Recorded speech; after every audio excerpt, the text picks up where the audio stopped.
لیکن جہاں تک دین کی بات آتی ہے کہ کسی کو سپورٹ کرے، اس معاملے میں بہت سوچتے ہیں.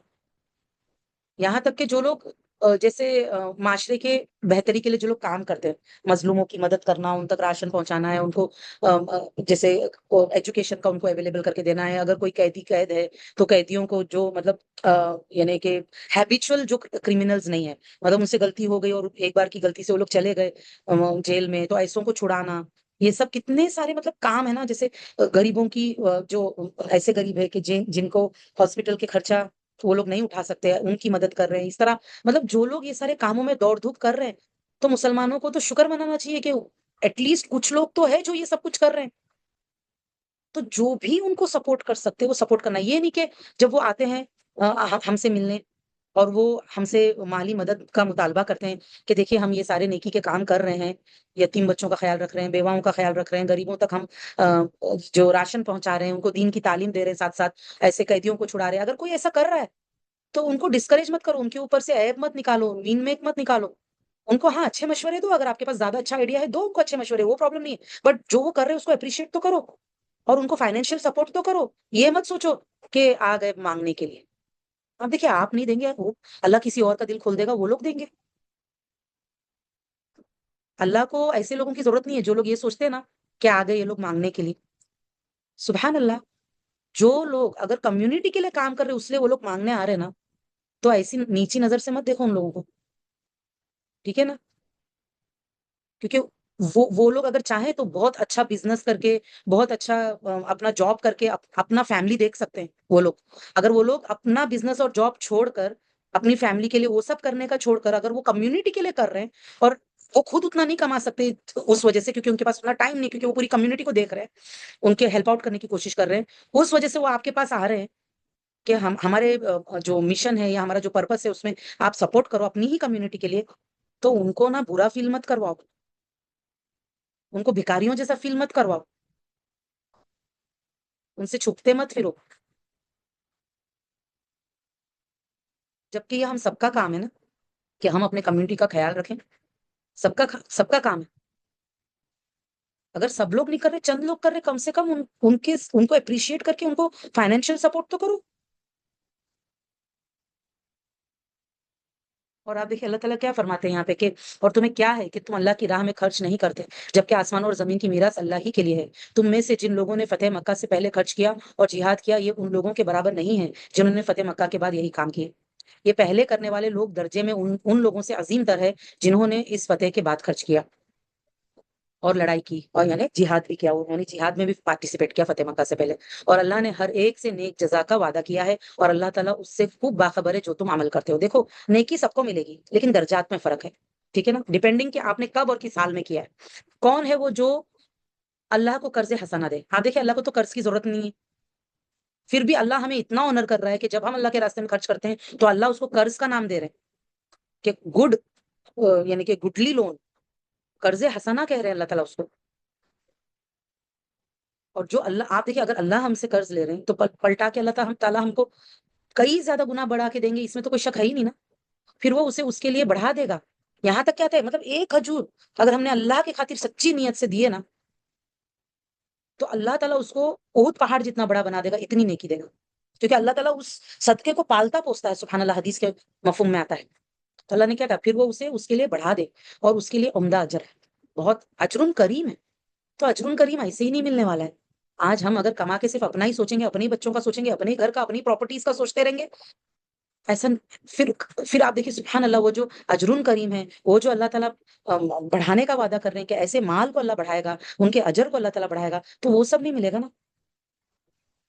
اور پوچھ بھی ہوگی کہ اللہ نے جو دیا تھا وہ کیا کیا تم نے، حقداروں تک پہنچایا. آپ دیکھیے بھی رمضان آ رہا ہے اور رمضان تو صدقے کا مہینہ ہے اسپیشلی. اور انشاءاللہ کل ہمارا رمضان کا سیشن ہونے والا ہے 2:30 سے. جنہوں نے ابھی تک جوائن نہیں کیا ہے جلدی جلدی جوائن کیجیے انشاءاللہ، کیونکہ اس میں انشاءاللہ پورا ہم لوگ جو رمضان میں کیا کیا کر سکتے ہیں، کیسے کیسے کر سکتے ہیں، اپنے اپنے طور پہ اپنی اپنی صلاحیت کے حساب سے، اپنی اپنی طاقت کے حساب سے انشاءاللہ بہت ساری چیزیں ڈسکس ہونے والی ہیں. کیسے کریں گے، کیا کریں گے، کیونکہ ہم کو پتا ہے اس کا اجر ہم کو کتنا ملنا ہے. تو موقع ہاتھ سے جانے نہیں دینا ہے. دیکھیے موقع چلا گیا نا تو سبحان اللہ یا تو آپ یوز کرو اس موقع کو یا تو لوز کرو، یہ آپ کی مرضی ہے. یوز اٹ اور لوز اٹ. جو کچھ اللہ نے دیا ہے نا، یا تو ہم اس کو استعمال کریں گے یا ہم اس کو برباد کریں گے. دو ہی چیز ہوتی ہے، یا تو استعمال ہو جائے گا یا تو ضائع ہو جائے گا. اگر ہم چاہتے ہیں کہ ضائع نہ ہو، ہم نہیں جانتے، ہو سکتا ہے یہ رمضان ہماری زندگی کا آخری رمضان ہو، کس کو پتا. اللہ ہمیں اور بہت سے رمضان عطا کرے، لیکن ہر رمضان کو ہم کو یہی سوچ کے جینا ہے نا کہ ہو سکتا ہے یہ میرا زندگی کا آخری رمضان، تو اس میں کیا بیسٹ اپنا دے سکتی ہوں. کہ تو صدقے کا بھی مہینہ ہے انشاءاللہ، تو اس میں جو لوگ کل کے اس میں جوائن کریں گے انشاءاللہ اس کے اوپر بھی بہت ڈیٹیل میں بات ہوگی. تو کافی لکھنے کا کام کل ہونے والا ہے، ساری پلاننگ پوری ہونے والی، سب اپنی اپنی پلاننگ کرنے والے، اور انشاءاللہ میں گائیڈ کروں گی کہ کیسے اس کو پلان آؤٹ کرنا ہے انشاءاللہ، سارا کچھ انشاءاللہ. اوکے. تو اس دن آپ ایمان والوں اور ایمان والیوں کو دیکھیں گے قیامت کے دن. اللہ تعالیٰ کیا کہہ رہے ہیں کہ اس دن آپ ایمان والوں اور ایمان والیوں کو دیکھیں گے کہ ان کا نور ان کے آگے اور ان کے دائیں دوڑتا ہے. اب وہ نور جو ہم کو، اگر وہ نور چاہیے کہ ہمارا نور ہمارے آگے اور ہمارے رائٹ سائڈ پہ دوڑے. اوکے. دیکھیں لوگ بھی تو دو ٹائپ کے نا، ایک آگے والے ہیں سابقون السابقون، ایک رائٹ سائڈ والے ہیں. اوکے. تو اب آپ دیکھیں قیامت کے روز سب سے زیادہ ضرورت ہوگی نور کی، سب سے زیادہ. اور وہ نور کیا ہے؟ ہمارے اعمال. ہمارے اعمال جیسی زندگی جیے ہوں گے، جتنی ایمان والی اور عمل صالح والی زندگی جیے ہوں گے، اتنا نور ملے گا.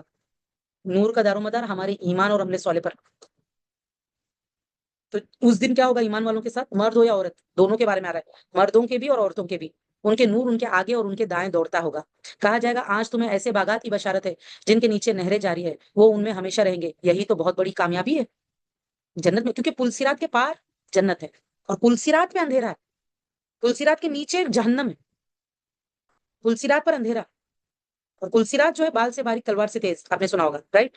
وہاں انسان کو روشنی کی ضرورت پڑے گی، نور کی ضرورت پڑے گی. اور یہ نور آج دنیا میں جتنا ہوگا آپ کے پاس، ایمان کا نور، عمل صالح کا نور، اتنا ہی وہاں عطا کیا جائے گا. اوکے. تو آج دیکھ لو آپ کے پاس کتنا نور ہے اور کتنا اس کو بڑھا سکتے ہو.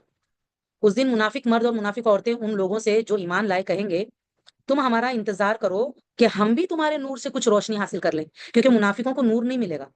آپ دیکھیں وہ بھی دنیا میں نماز قرآن پڑھتے تھے، لیکن ان کی دل میں بیماری تھی، دل میں شک تھا، دل میں دنیا کی محبت زیادہ تھی. پرائرٹیز ان کی کیا تھی؟ دنیا تھی، آخرت نہیں.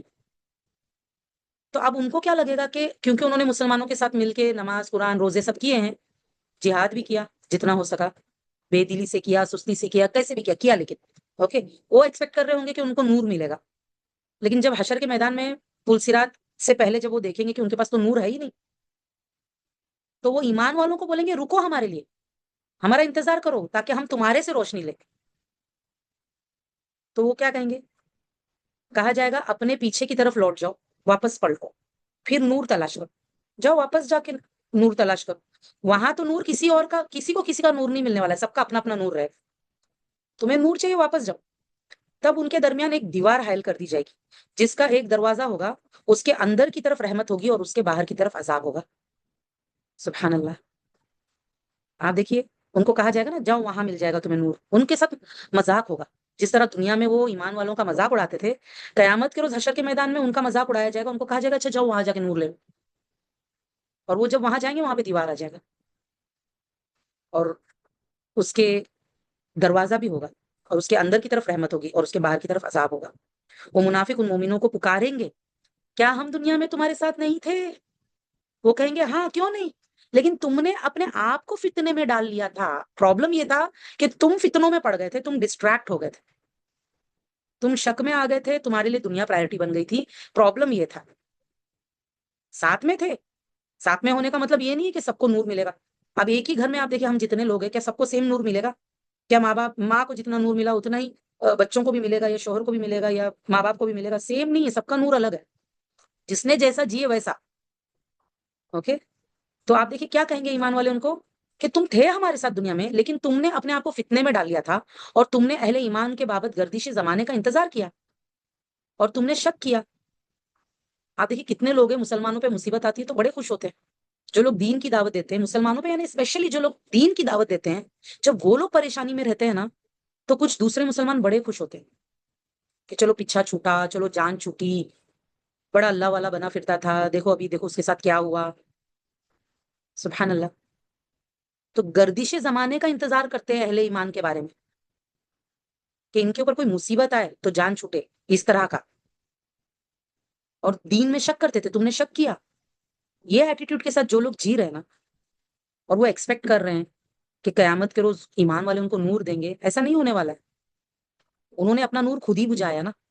ان کو بھی نور ملا تھا دنیا میں، ایمان ملا، مسلمان گھروں میں پیدا ہوئے، قرآن ساتھ میں تھا، نور تو ان کو بھی ملا تھا، بٹ انہوں نے قدر نہیں کی اس کی.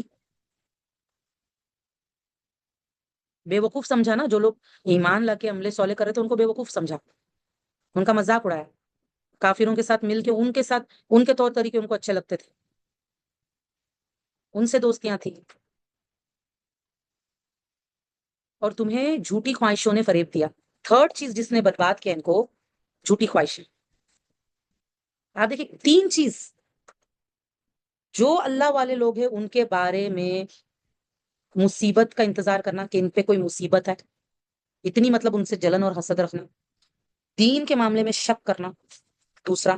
تیسرا خواہشات میں جینا، جھوٹی خواہشات کہ چلو ہم اتنا تو کر رہے نا، نماز قرآن تو پڑھ رہے نا ان کے ساتھ مل کے، جتنا ہوا جہاد تو کر رہے نا. ایسا یہ اور یہ جو جھوٹی خواہشیں ہیں انسان کی، کہ جہاں پہ انسان جو آپ دیکھیے مسلمانوں سے واقعی سچی محبت کرنا، دین میں بالکل شک نہ کرنا، اور اللہ کو پرائرٹی دینا، خواہشات کو نہیں. اوکے. جنہوں نے یہ نہیں کیا وہ دھوکے میں ہیں. ان کی خواہشات انہیں دھوکے میں ڈالتی ہے، فریب میں. حتیٰ کہ اللہ کا حکم آ پہنچا یعنی موت آ گئی. اسی حال میں جیتے رہے وہ لوگ کہ ان کو موت آ گئی. اور تمہیں دھوکے باز شیطان نے اللہ کے بارے میں دھوکا دیا کہ اللہ غفور الرحیم ہے، تمہیں معاف کر دے گا، تمہیں کہ پل صراط تم پار کر لو گے. ایسا نہیں ہوتا ہے. آپ دیکھیے ہمیں جس طرح سے دنیا کمانا پڑتا ہے نا محنت سے، انسان اس کے لیے کتنا دوڑتا ہے، اپنے بچوں کے ایجوکیشن کے لیے کتنا دوڑتا ہے نا. ہر چیز کے لیے دوڑتا ہے انسان دنیاوی معاملے میں. تو جنت کیا ایسے ہی مفت میں مل جائے گی؟ تھوڑا بہت کرنے سے اور تھوڑا ٹائم مل گیا تو کر لیا، ایسا کرنے سے جنت مل جائے گی؟ ایسا نہیں ہونے والا ہے. شیطان کے دھوکے میں مت آؤ. جو لوگ سمجھ رہے ہیں نا کہ ہم تو کافی کر رہے ہیں، تو جائزہ لو کتنا کافی ہے. جو کر رہے وہ کتنا کافی. ہمارے سامنے اتنا زبردست بینچ مارک رکھا گیا ہے نبی صلی اللہ علیہ وسلم کا، کہ نبی صلی اللہ علیہ وسلم نے جیسی زندگی جیے ہیں، ان کی سنتوں کو اپنانے کا ہمارے پاس بینچ مارک ہے. صحابہ رضی اللہ عنہم ہمارے لیے بینچ مارک ہے کہ انہوں نے کس لیول پہ عبادت اور قربانی اور اللہ کے دین کے راستے میں وقت لگانا، اور دنیا بھی کمائی انہوں نے. ایسا نہیں ہے کہ اپنے بیوی بچوں کو بھوکا رکھا تھا، انہوں نے دنیا بھی کمایا ان لوگوں نے. لیکن وہ کبھی بھی ڈسٹریکٹ نہیں ہوئے اللہ سے اور آخرت سے. ان کے اندر زہد تھا. انہوں نے کبھی بھی دنیا کو سر پہ سوار نہیں کیا، دنیا کو استعمال کیا آخرت کمانے میں. تو الرٹ کس سے؟ دیکھیں منافق کو کیا کیا شیطان نے، دھوکے میں ڈالا. آپ دیکھیں آج کتنے لوگ اگر اپنے آپ کو کلیم کرتے نا ہم عاشق رسول ہے، ان کا حلیہ دیکھ لو آپ. عاشق رسول ہے کہتے ہیں، ان کے کام دیکھو آپ کہ کیا وہ 5 ٹائم نماز پڑھ رہے. ان کے ہیئر سٹائلز دیکھو، ان کے فنکشنز دیکھو، ان کے رہنے کا جینے کا طریقہ دیکھو، ان کے قرآن کتنی وہ تلاوت کرتے ہیں، کتنا وہ قرآن سے جڑے ہوئے ہیں، یہ دیکھو. زبان سے یہ سب بولنے سے ہو نہیں جاتا ہے، عمل سے ظاہر ہوتا ہے کہ عملاً انسان کیسا ہے.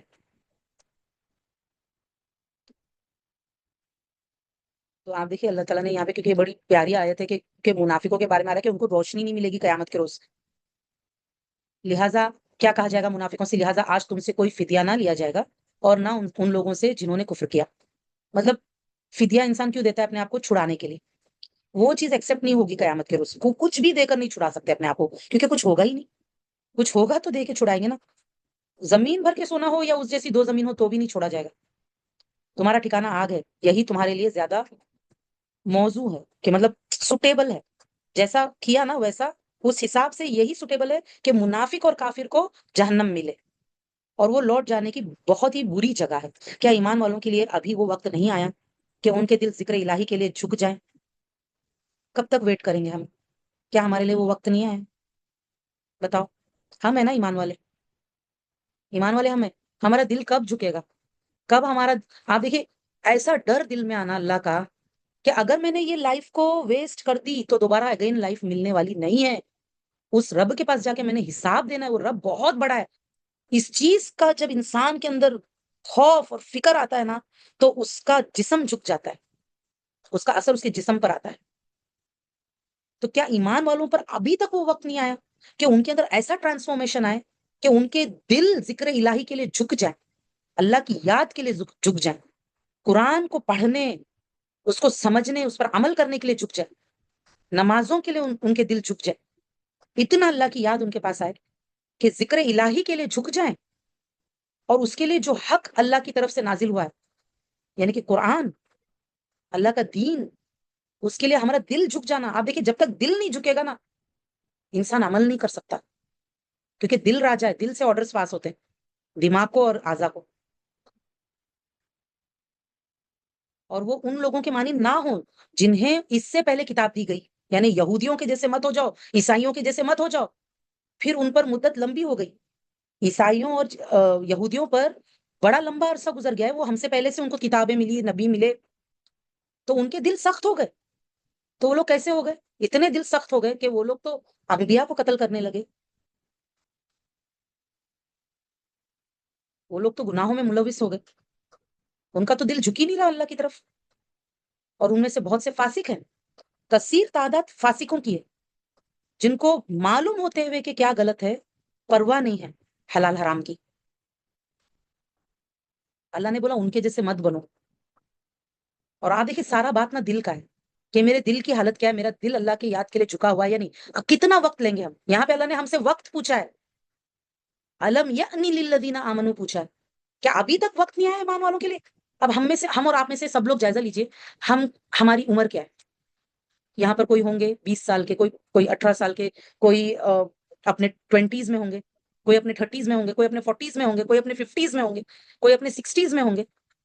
کتنا ٹائم چاہیے اور تاکہ ہمارا دل جھک جائے اللہ کے آگے، اللہ کی یاد میں دل جھک جائے، اور ہم اللہ نے جو نازل کیا ہے اس کو فالو کرنے والے بن جائے.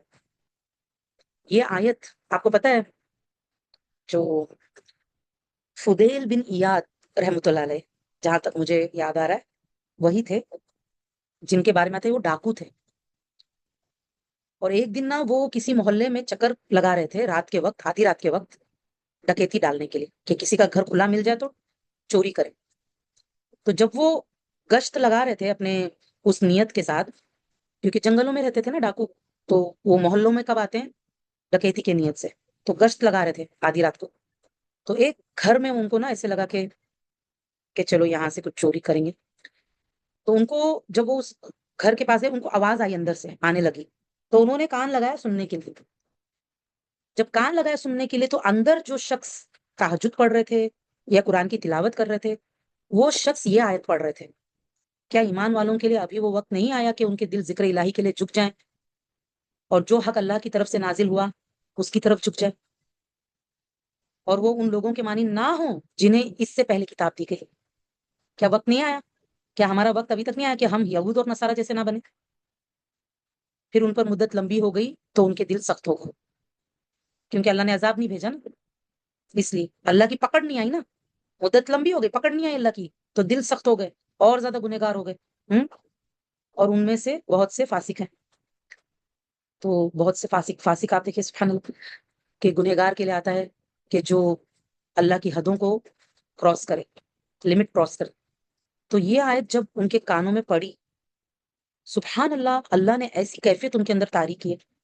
انہوں نے کہا اسی وقت، کہا کہ اللہ وہ وقت آ گیا میرے لیے، اللہ وہ وقت آ گیا، اللہ وہ وقت آ گیا، بول کے اسی وقت وہ وہاں سے نکلے، سیدھا وہ مکہ پہنچے.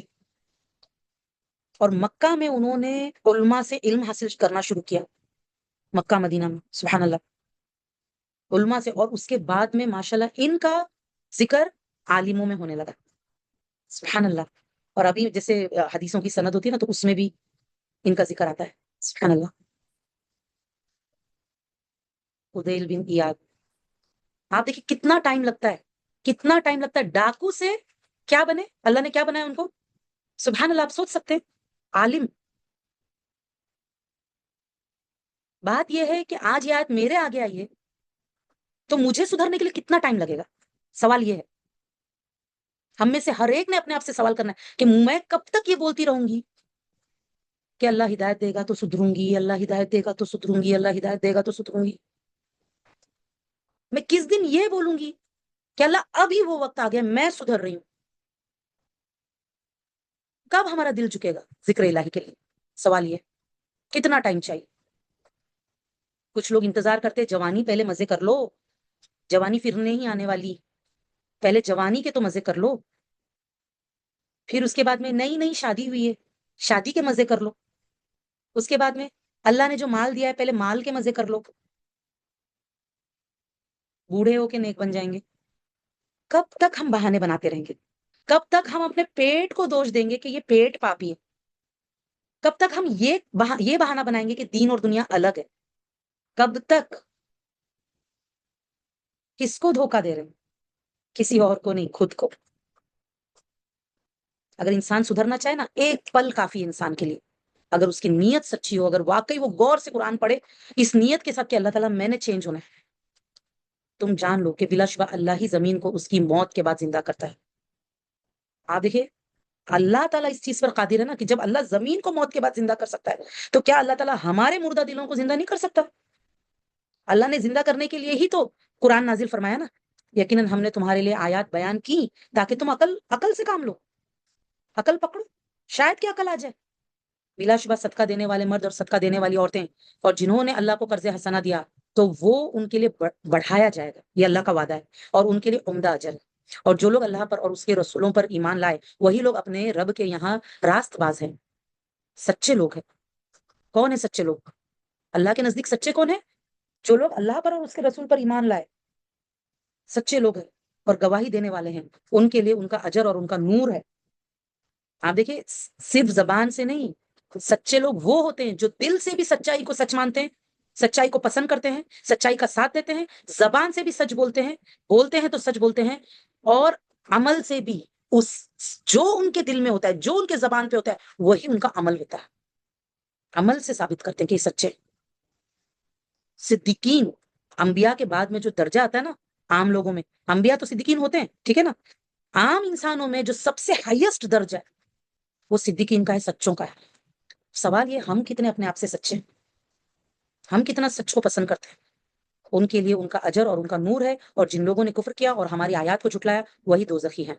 تم جان لو کہ دنیاوی زندگی محض کھیل تماشا اور زینت ہے، خوبصورتی ہے، چکا چوند ہے، اور آپس میں فخر کرنا اور ایک دوسرے پر اموال و اولاد میں کثرت جتانا، یہ ہے زندگی، کمپیئر کرنا ایک دوسرے سے۔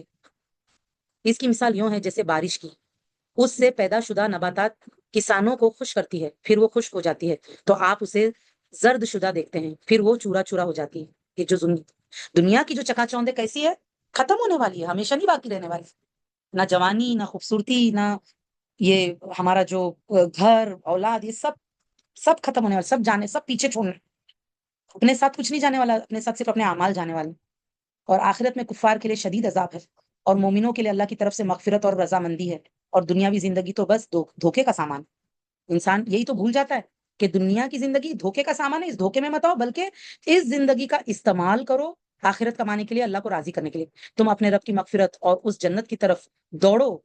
کس کی؟ آپ دیکھیں دو چیزوں کی طرف دوڑنا ہے، اللہ کی مغفرت کہ اللہ معاف کرنے کے لیے تیار ہے، اللہ تعالیٰ وسیع مغفرت والا ہے، لیکن جیتے جی کام آئے گا۔ اوکے، اگر ہم توبہ کی طرف دوڑیں گے کہ اللہ میں اب ہر گناہوں سے توبہ کرتی ہوں، ہر غلطیوں سے توبہ کرتی ہوں، کبیرہ صغیرہ، اور جنت کی طرف دوڑنا نیکیاں کر کے، بڑھ چڑھ کے نیکیوں میں حصہ لینا، ایسی جنت جس کا جو عرض ہے یعنی کہ چوڑائی اس کی آسمان اور زمین کے چوڑائی کی طرح ہے۔ آسمانوں اور زمین کی چوڑائی کتنی ہے؟ سبحان اللہ، مطلب ہم سوچ نہیں سکتے کہ 7 آسمان اور زمین کی جو چوڑائی، تو طول کتنا ہوگا؟ ہمیشہ نا طول جو لینتھ ہوتا ہے ہمیشہ بریتھ سے زیادہ بڑا ہوتا ہے۔ اللہ نے لینتھ بتایا نہیں، اللہ نے بریتھ بتایا۔ تو جنت کتنی بڑی ہے اللہ نے جو تیار کر کے رکھے ہیں، وہ ان لوگوں کے لیے تیار کی گئی ہے جو اللہ پر اور اس کے رسولوں پر ایمان لائے۔ یہ اللہ کا فضل ہے، وہ جسے چاہتا ہے دیتا ہے، اور اللہ تعالیٰ عظیم فضل والا ہے۔ ایمان والوں کے لیے رائے دانے برابر بھی ایمان رہے گا، بالآخر جنت جائیں گے۔ لیکن ہم اور آپ میں سے کس کے پاس اتنا صبر ہے کہ ایک پل بھی جہنم میں جا کے رہ سکے؟ زمین میں اور تمہاری جانوں پر جو بھی مصیبت پہنچتی ہے وہ تو کتاب میں لکھی ہوئی ہے. ہمارے پر جو بھی مشکلات آتی ہے نا وہ تقدیر میں لکھا ہوا ہے اس سے پہلے کہ ہم اسے پیدا کریں. مطلب وہ چیز ہماری زندگی میں ہونے سے پہلے تقدیر میں لکھی ہوئی ہے. یقیناً یہ اللہ پر بہت آسان ہے. اللہ ہمیں آزما رہا ہے نا اللہ تعالیٰ. لیکن ہم اگر تقدیر کو نہیں مانیں گے اور ہم صبر کرنے کے بجائے شکوے شکایتیں کریں گے تو پھر اس موقع پر جو اجر ہمیں مل سکتا ہے وہ موقع ہاتھ سے چلا جائے گا. تاکہ تم اس چیز پر غم نہ کھاؤ جو تم سے جاتی رہے. جب ہمیں پتا ہوگا نا یہ تو تقدیر میں تھا اس لیے چلا گیا, تقدیر میں ہوتا تو ضرور ملتا. کتنی چیزیں ہوتی ہیں آپ دیکھیں, کبھی کبھار ہم لوگ اتنے شوق سے خریدتے ہیں, اتنے شوق سے لیتے ہیں, پھر وہ پتا چلا کہ ٹیکسی میں چھوٹ گیا, کار میں چھوٹ گیا, ہے نا, رکشا میں چھوٹ گیا. اب نہ وہ بیچارے رکشا والوں کو بھی نہیں پتا کہ ہم کس گھر میں رہتے ہیں, ہمیں نہیں پتا وہ کون سی رکشا تھی یا کار کون سی تھی, ٹیکسی کون سی تھی. اب چلا گیا, نہیں تھا تقدیر میں. تو اللہ نے ہمیں جو دیا ہے نا ایمان کی, تقدیر پر ایمان کے, دیکھو جو چیز تمہیں ملنی ہے وہ مل کے رہے گی, اور جو چیز تمہیں نہیں ملنی نا تم کچھ بھی کر لو نہیں ملے گی. تمہاری تقدیر میں نہیں ہے, نہیں ملے گی. کیوں اللہ نے ایسا رکھا ہے؟ تاکہ ہمیں غم نہ ہو. اگر ہم اتنا سوچ لیں گے نا یہ تقدیر میں تھا, غم کم ہو جائے گا. اور تم اس پر نہ اتراؤ جو تمہیں عطا کرتا ہے اللہ تعالیٰ. دیکھو اب غم کے معاملے میں تو یہ ہے کہ بھائی کوئی چیز چلی گئی ہاتھ سے, ٹھیک ہے تقدیر ہے, غم کم ہو گیا. کوئی چیز مل رہی ہے وہ بھی تقدیر ہے, ہمارا کمال نہیں ہے. ہاں ہم نے کوششیں کی تو اللہ نے کامیاب کیا, وہ کوششیں بھی اللہ کی توفیق اور دی ہوئی طاقت سے ہی کیے. تو اترانا نہیں ہے, اللہ نے دیا ہے, اللہ واپس بھی لے سکتا ہے, پتہ نہیں نا تقدیر میں آگے کیا لکھا ہے. ہاں تو تم اس پر نہ اتراؤ جو تمہیں عطا کرے. اور اللہ ہر اترانے والے, فخر کرنے والے کو پسند نہیں کرتا. گناہ ہے, کیونکہ وہ لوگ جو خود بھی بخل کرتے ہیں, کنجوسی کرتے ہیں, اور لوگوں کو بھی کنجوسی کا حکم دیتے ہیں, بخل کا حکم دیتے ہیں, اور جو شخص احکام الہی سے منہ پھیرے تو بلا شبہ اللہ تعالیٰ تو وہی بے پرواہ نہایت قابل تعریف ہے. اللہ غنی حمید ہے, اسے ہمارے مال دولت کی, نیکیوں کی کچھ بھی ضرورت نہیں.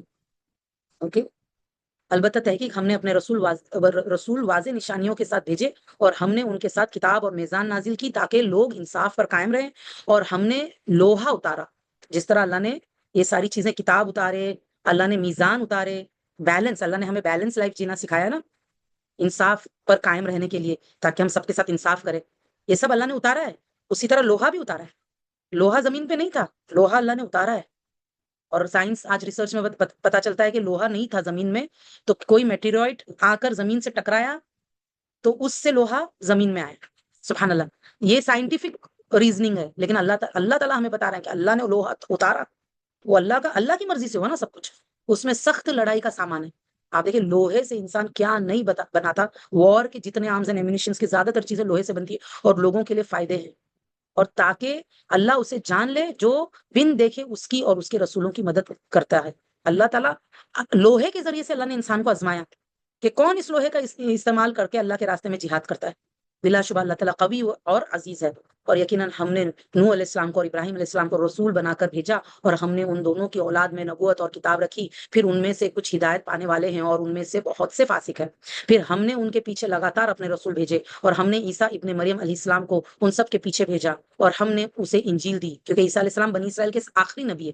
اور ہم نے ان کے دلوں میں جنہوں نے اس کی پیروی کی شفقت اور مہربانی رکھی, جو کرسچنز ہوتے ہیں نا, ان کے اندر اللہ تعالیٰ نے نا محبت اور رحمت, لو اینڈ مرسی, آپ دیکھو ان کا جو کانسیپٹ ہے زیادہ تر, حالانکہ وہ لوگ شرک کر رہے ہیں لیکن وہ لوگ لو اینڈ مرسی کے کانسیپٹ پہ جیتے ہیں, اور لو اینڈ مرسی کے کانسیپٹ پر ہی وہ لوگوں کو اپنے دین کی دعوت دیتے ہیں.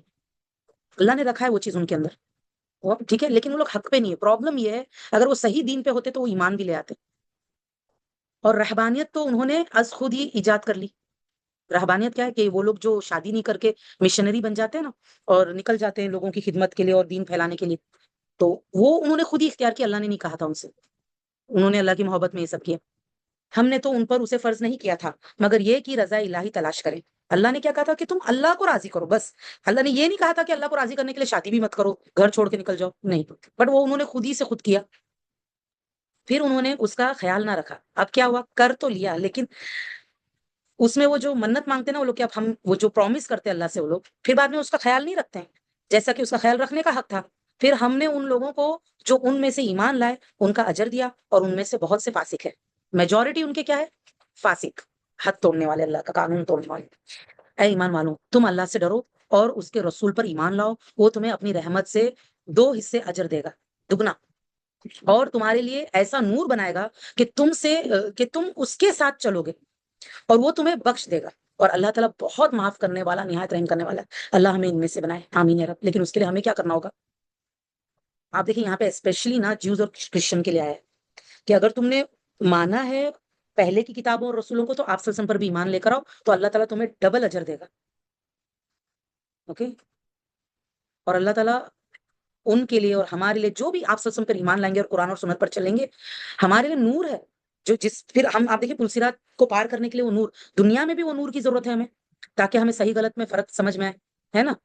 اور آخرت میں بھی اس نور کی ضرورت ہے تاکہ ہم پلسیرات پار کریں، تاکہ اہل کتاب یہ جان لے کہ بلا شبہ وہ اللہ تعالیٰ کے فضل میں سے کسی شے پر قدرت نہیں رکھتے، اور بلا شبہ تمام فضل اللہ ہی کے ہاتھ میں ہے. یعنی کہ جو لوگ سمجھتے ہیں نا، کرسچن اور جیوز کیا سمجھتے ہیں جنت میں وہی جائیں گے، ان کے پاس تھوڑی قدرت ہے نا. قدرت اللہ کے پاس ہے، اللہ فیصلہ کرے گا کون جنت جائے گا کون جہنم جائے گا. تو پتا چلنا چاہیے ان لوگوں کو کہ جو سمجھ رہے ہیں کہ نہیں نہیں ہم تو جنت میں ہی جائیں گے، تو وہ تو اللہ کا فیصلہ ہے نا. اور بلا شبہ تمام فضل اللہ ہی کے ہاتھ میں ہے. وہ جو ایمان لانے کا فضل، توفیق دینے کا فضل، یہ سب اللہ کے ہاتھ میں ہے. اور آخرت میں جنت بھی اللہ کے ہاتھ میں ہے. وہ جسے چاہے یہ فضل عطا کرے، اور عظیم فضل والا ہے اللہ تعالیٰ. اللہ تعالیٰ ہمیں اپنے فضل میں شامل کر، آمین یا رب. سورہ مجادلہ، بسم اللہ الرحمن الرحیم. اے نبی صلی اللہ علیہ وسلم، یقیناً اللہ نے اس عورت یعنی خولہ بنت ثعلبہ رضی اللہ عنہا کی بات سن لی جو اپنے شوہر اوس بن صامت رضی اللہ عنہ کے متعلق آپ سے جھگڑ رہی تھی، اور وہ اللہ کی طرف شکایت کر رہی تھی، اور اللہ تم دونوں کی گفتگو سن رہا تھا. بے شک اللہ تعالیٰ خوب سننے والا، خوب دیکھنے والا ہے. یہاں پر آپ دیکھیں حضرت خولہ رضی اللہ عنہا کا جو واقعہ آ رہا ہے کہ ان کے شوہر نے ان کو طلاق دیے تھے، تو وہ آپ صلی اللہ علیہ وسلم سے آ کر شکایت کر رہے تھے، یعنی اللہ سے شکایت کر رہے تھے، آپ صلی اللہ علیہ وسلم سے مطلب پوچھ رہے تھے کہ مطلب اسلام میں اس کے بارے میں کیا ہے وغیرہ. تو وہ اتنا آہستہ سے بات کر رہے تھے آپ صلی اللہ علیہ وسلم سے کہ حضرت عائشہ رضی اللہ عنہا، کیونکہ یہ جو چیز ہوئی تو حضرت عائشہ رضی اللہ عنہا کے حجرے میں ہوئی، تو حضرت عائشہ رضی اللہ عنہا حجرے کے دوسرے سائڈ پر تھے، تو ان کو سنائی نہیں دیا، اللہ نے سن لیا. اور اللہ نے آیتیں نازل فرمائے، کیونکہ آپ صلی اللہ علیہ وسلم ان کو جواب نہیں دے رہے تھے. آپ صلی اللہ علیہ وسلم آپ دیکھیے اپنے من سے کچھ بھی نہیں بولتے تھے، جب تک وہی نہیں نازل ہو آپ صلی اللہ علیہ وسلم نہیں بولتے تھے. تو اللہ نے اس خاتون کی شکایت، اس کی تکلیف کو سن کر آیتیں نازل فرمائی. اوکے. کیا فرمایا اللہ تعالیٰ نے؟ تم میں سے جو لوگ اپنی بیویوں سے زہار کرتے ہیں. اوکے. تو جو آپ دیکھیے اس کے بارے میں پہلے بھی آ چکا ہے کہ جو لوگ کہتے ہیں نا طلاق دینے کا دور جاہلیت کا طریقہ تھا کہ وہ کہتے تھے کہ تمہاری پیٹ میری ماں کی طرح، یا نہیں اس طرح کچھ، تو زہار اس کو کہتے. تو اللہ تعالیٰ نے کیا بتایا کہ تم میں سے جو لوگ اپنی بیویوں سے زہار کرتے ہیں وہ ان کی مائیں نہیں، ان کی مائیں تو وہی ہے جنہوں نے انہیں جنا، اور بے شک وہ ناگوار بات اور جھوٹ کہتے ہیں، اور بے شک اللہ تعالیٰ بہت معاف کرنے والا، نہایت بخشنے والا ہے. اب آپ دیکھیں یہ دونوں صحابہ جو ہے مطلب نیک لوگ ہیں، لیکن انسانی تقاضے سے جو آپس میں ہو جاتا ہے. اوکے. تو اللہ تعالیٰ نے ان کو کس چیز کی دعوت دی؟ توبہ استغفار کی دعوت دی. اوکے. اور جو لوگ اپنی بیویوں سے زہار کریں پھر اپنی کہی ہوئی بات سے رجوع کرتے ہیں تو ایک گردن آزاد کرنا ہے. اب اللہ تعالیٰ نے اس موقع پر زہار کرنے والے مرد کے لیے کیا فرمایا کہ اب تم کو، جیسے اگر تم اپنی بیوی کو واپس لیتے ہو، کیونکہ انہوں نے طلاق دیا، زہار کا مطلب کیا ہے؟ وہ ایک طریقہ ہے طلاق دینے کا. تو اگر واپس لیتے ہیں بیوی کو تو کفارہ دینا ہوگا، گردن آزاد کرنا ہوگا، اس سے پہلے کہ وہ ایک دوسرے کو چھوؤں. اس حکم کی تمہیں نصیحت کی جاتی ہے، اور اللہ تعالیٰ اس سے خوب باخبر ہے جو تم عمل کرتے ہو. آپ دیکھیے اللہ نے یہ حکم اتارا تاکہ آئندہ مرد حضرات بغیر سوچے سمجھے زہار نہ کریں. پھر جو شخص نہ پائے غلام تو 2 ماہ کے لگاتار روزے رکھنا ہے، اس سے پہلے کہ وہ ایک دوسرے کو چھوئیں. پھر جو شخص اس کی استطاعت نہ رکھتا ہو تو 60 مسکین کو کھانا دینا ہے. یہ حکم اس لیے ہے کہ تم اللہ اور اس کے رسول پر ایمان لاؤ، اور یہ اللہ کی حدیں ہیں، اور کافروں کے لیے نہایت دردناک عذاب ہے. مطلب اب آپ دیکھیے سبحان اللہ، جو لوگ یہ باتیں نہیں مانتے تو وہ کافر ہو جائیں گے نا، اگر نہیں مانیں گے تو کافر. ایک آیت کا انکار بھی کیا ہے؟ انسان کو کفر میں پہنچا دیتا ہے. تو اللہ کی حدود کو فالو کرنا ہے، ورنہ دردناک عذاب ہے. ٹھیک ہے. اور آپ دیکھیں کافروں کے لیے تو دردناک عذاب ہے. بے شک جو لوگ اللہ اور اس کے رسول کی مخالفت کرتے ہیں وہ ذلیل کیے جائیں گے جیسے وہ لوگ ذلیل کیے گئے جو ان سے پہلے تھے، اور یقیناً ہم نے واضح آیات اتاری ہیں، اور کافروں کے لیے رسوا کن عذاب ہے. جس دن اللہ تعالیٰ ان سب کو اٹھائے گا، زندہ کرے گا، پھر ان کو جتائے گا جو انہوں نے عمل کیا، جتائے گا جو انہوں نے عمل کیا، یعنی کہ ان کو بتائے گا. اوکے. اللہ تعالیٰ قیامت کے روز جب دوبارہ زندہ کرے گا تو اللہ سارا کچھ ہم نے دنیا میں جو کیا ہے وہ دوبارہ سب بتانے والے. اللہ دیکھو یہ تم کر کیا ہے. اللہ نے ان کو گن رکھا ہے، گنتی میں کتنے سچ بولے، کتنی نمازیں پڑھی، کتنی نفلیں پڑھی، کتنے جھوٹ بولے، کتنا اچھا کیا، کتنا برا کیا، گن کے رکھا ہوا کاؤنٹنگ میں، جبکہ وہ انہیں بھول گئے. آپ دیکھیے ہم تو کر کے بھول جاتے ہیں, ہمیں تو یاد نہیں رہتا, ہم نے تو کبھی, ہم کاؤنٹ کر ہی نہیں سکتے ہیں, ہمارا تو حال ایسا ہے, ہم اتنے کمزور ہے. ہم اللہ تعالیٰ کیا کہہ رہے ہیں, مطلب تم بھول جاتے ہو لیکن اللہ نے گن گن کے رکھا ہے, اور اللہ ہر چیز پر نگران ہے. اے نبی صلی اللہ علیہ وسلم, کیا آپ نے نہیں دیکھا کہ بے شک اللہ تعالیٰ جانتا ہے جو کچھ آسمانوں میں ہے اور جو کچھ زمین میں ہے, 3 افراد کی کوئی سرگوشی نہیں ہوتی مگر وہ ان میں چوتھا ہوتا ہے, اور نہ 5 آدمیوں کی مگر وہ ان میں چھٹا ہوتا ہے, اور نہ اس سے کم اور نہ زیادہ مگر وہ ان کے ساتھ ہوتا ہے, جہاں کہیں بھی وہ ہوں, پھر وہ روز قیامت انہیں جتائے گا جو انہوں نے عمل کیے تھے. بے شک اللہ تعالیٰ ہر چیز کو خوب جانتا ہے. اگر انسان سوچ رہے نا کہ ہم نے تو کان میں بولا ہے کسی کے, لیکن اللہ سن رہا ہوتا ہے. ہم نہیں بھی بولیں گے نا, ہم اکیلے ہیں, صرف دل میں بھی سوچے تو اللہ کو پتا ہے, اللہ کو سارے سیکریٹس پتا ہے. اسی لیے بہت سوچ سمجھ کے کچھ بھی ہم سوچ رہے ہیں, بول رہے ہیں, وہ سوچ سمجھ کے بولو. یہ مت سوچو کہ کوئی دیکھنے والا نہیں, اللہ دیکھ رہا ہے, اللہ سن رہا ہے. کیا آپ نے ان لوگوں کی طرف نہیں دیکھا جنہوں نے سرگوشیاں کرنے سے جنہیں سرگوشیاں کرنے سے روکا گیا تھا؟ کیونکہ منافق لوگ کیوں کرتے تھے؟ مسلمانوں کے خلاف کرتے تھے وہ لوگ, آپ صلی اللہ علیہ وسلم کے خلاف کرتے تھے. پھر وہ اس چیز کی طرف لوٹتے ہیں جس سے انہیں روکا گیا تھا. اللہ نے نا سرگوشیوں سے منع کیا ہے, کہ کانوں میں یہ جو خسر فسر کرتے ہیں نا, اس سے منع کیا ہے. صرف 3 سچویشنز میں الاؤڈ ہے. یہ ایسی والی آیت ہم پہلے بھی پڑھ چکے ہیں, ٹھیک ہے. اور وہ گناہ, زیادتی اور رسول کی نافرمانی کی سرگوشیاں کرتے ہیں. آپ دیکھیں اللہ نے بتایا, گناہ, زیادتی, کسی اور پہ ظلم, اوکے, گناہ یعنی کہ گناہ کرنے کے کاموں میں, یا زیادتی یعنی دوسرے پہ ظلم کرنے کے لیے, یا رسول صلی اللہ علیہ وسلم کی نافرمانی کے سرگوشیاں کرتے ہیں. اور جب وہ آپ کے پاس آتے ہیں تو آپ کو اس کلمے کے ساتھ سلام کرتے ہیں کہ اللہ تعالیٰ نے اس کے ساتھ آپ کو کبھی سلام نہیں کیا, کہا.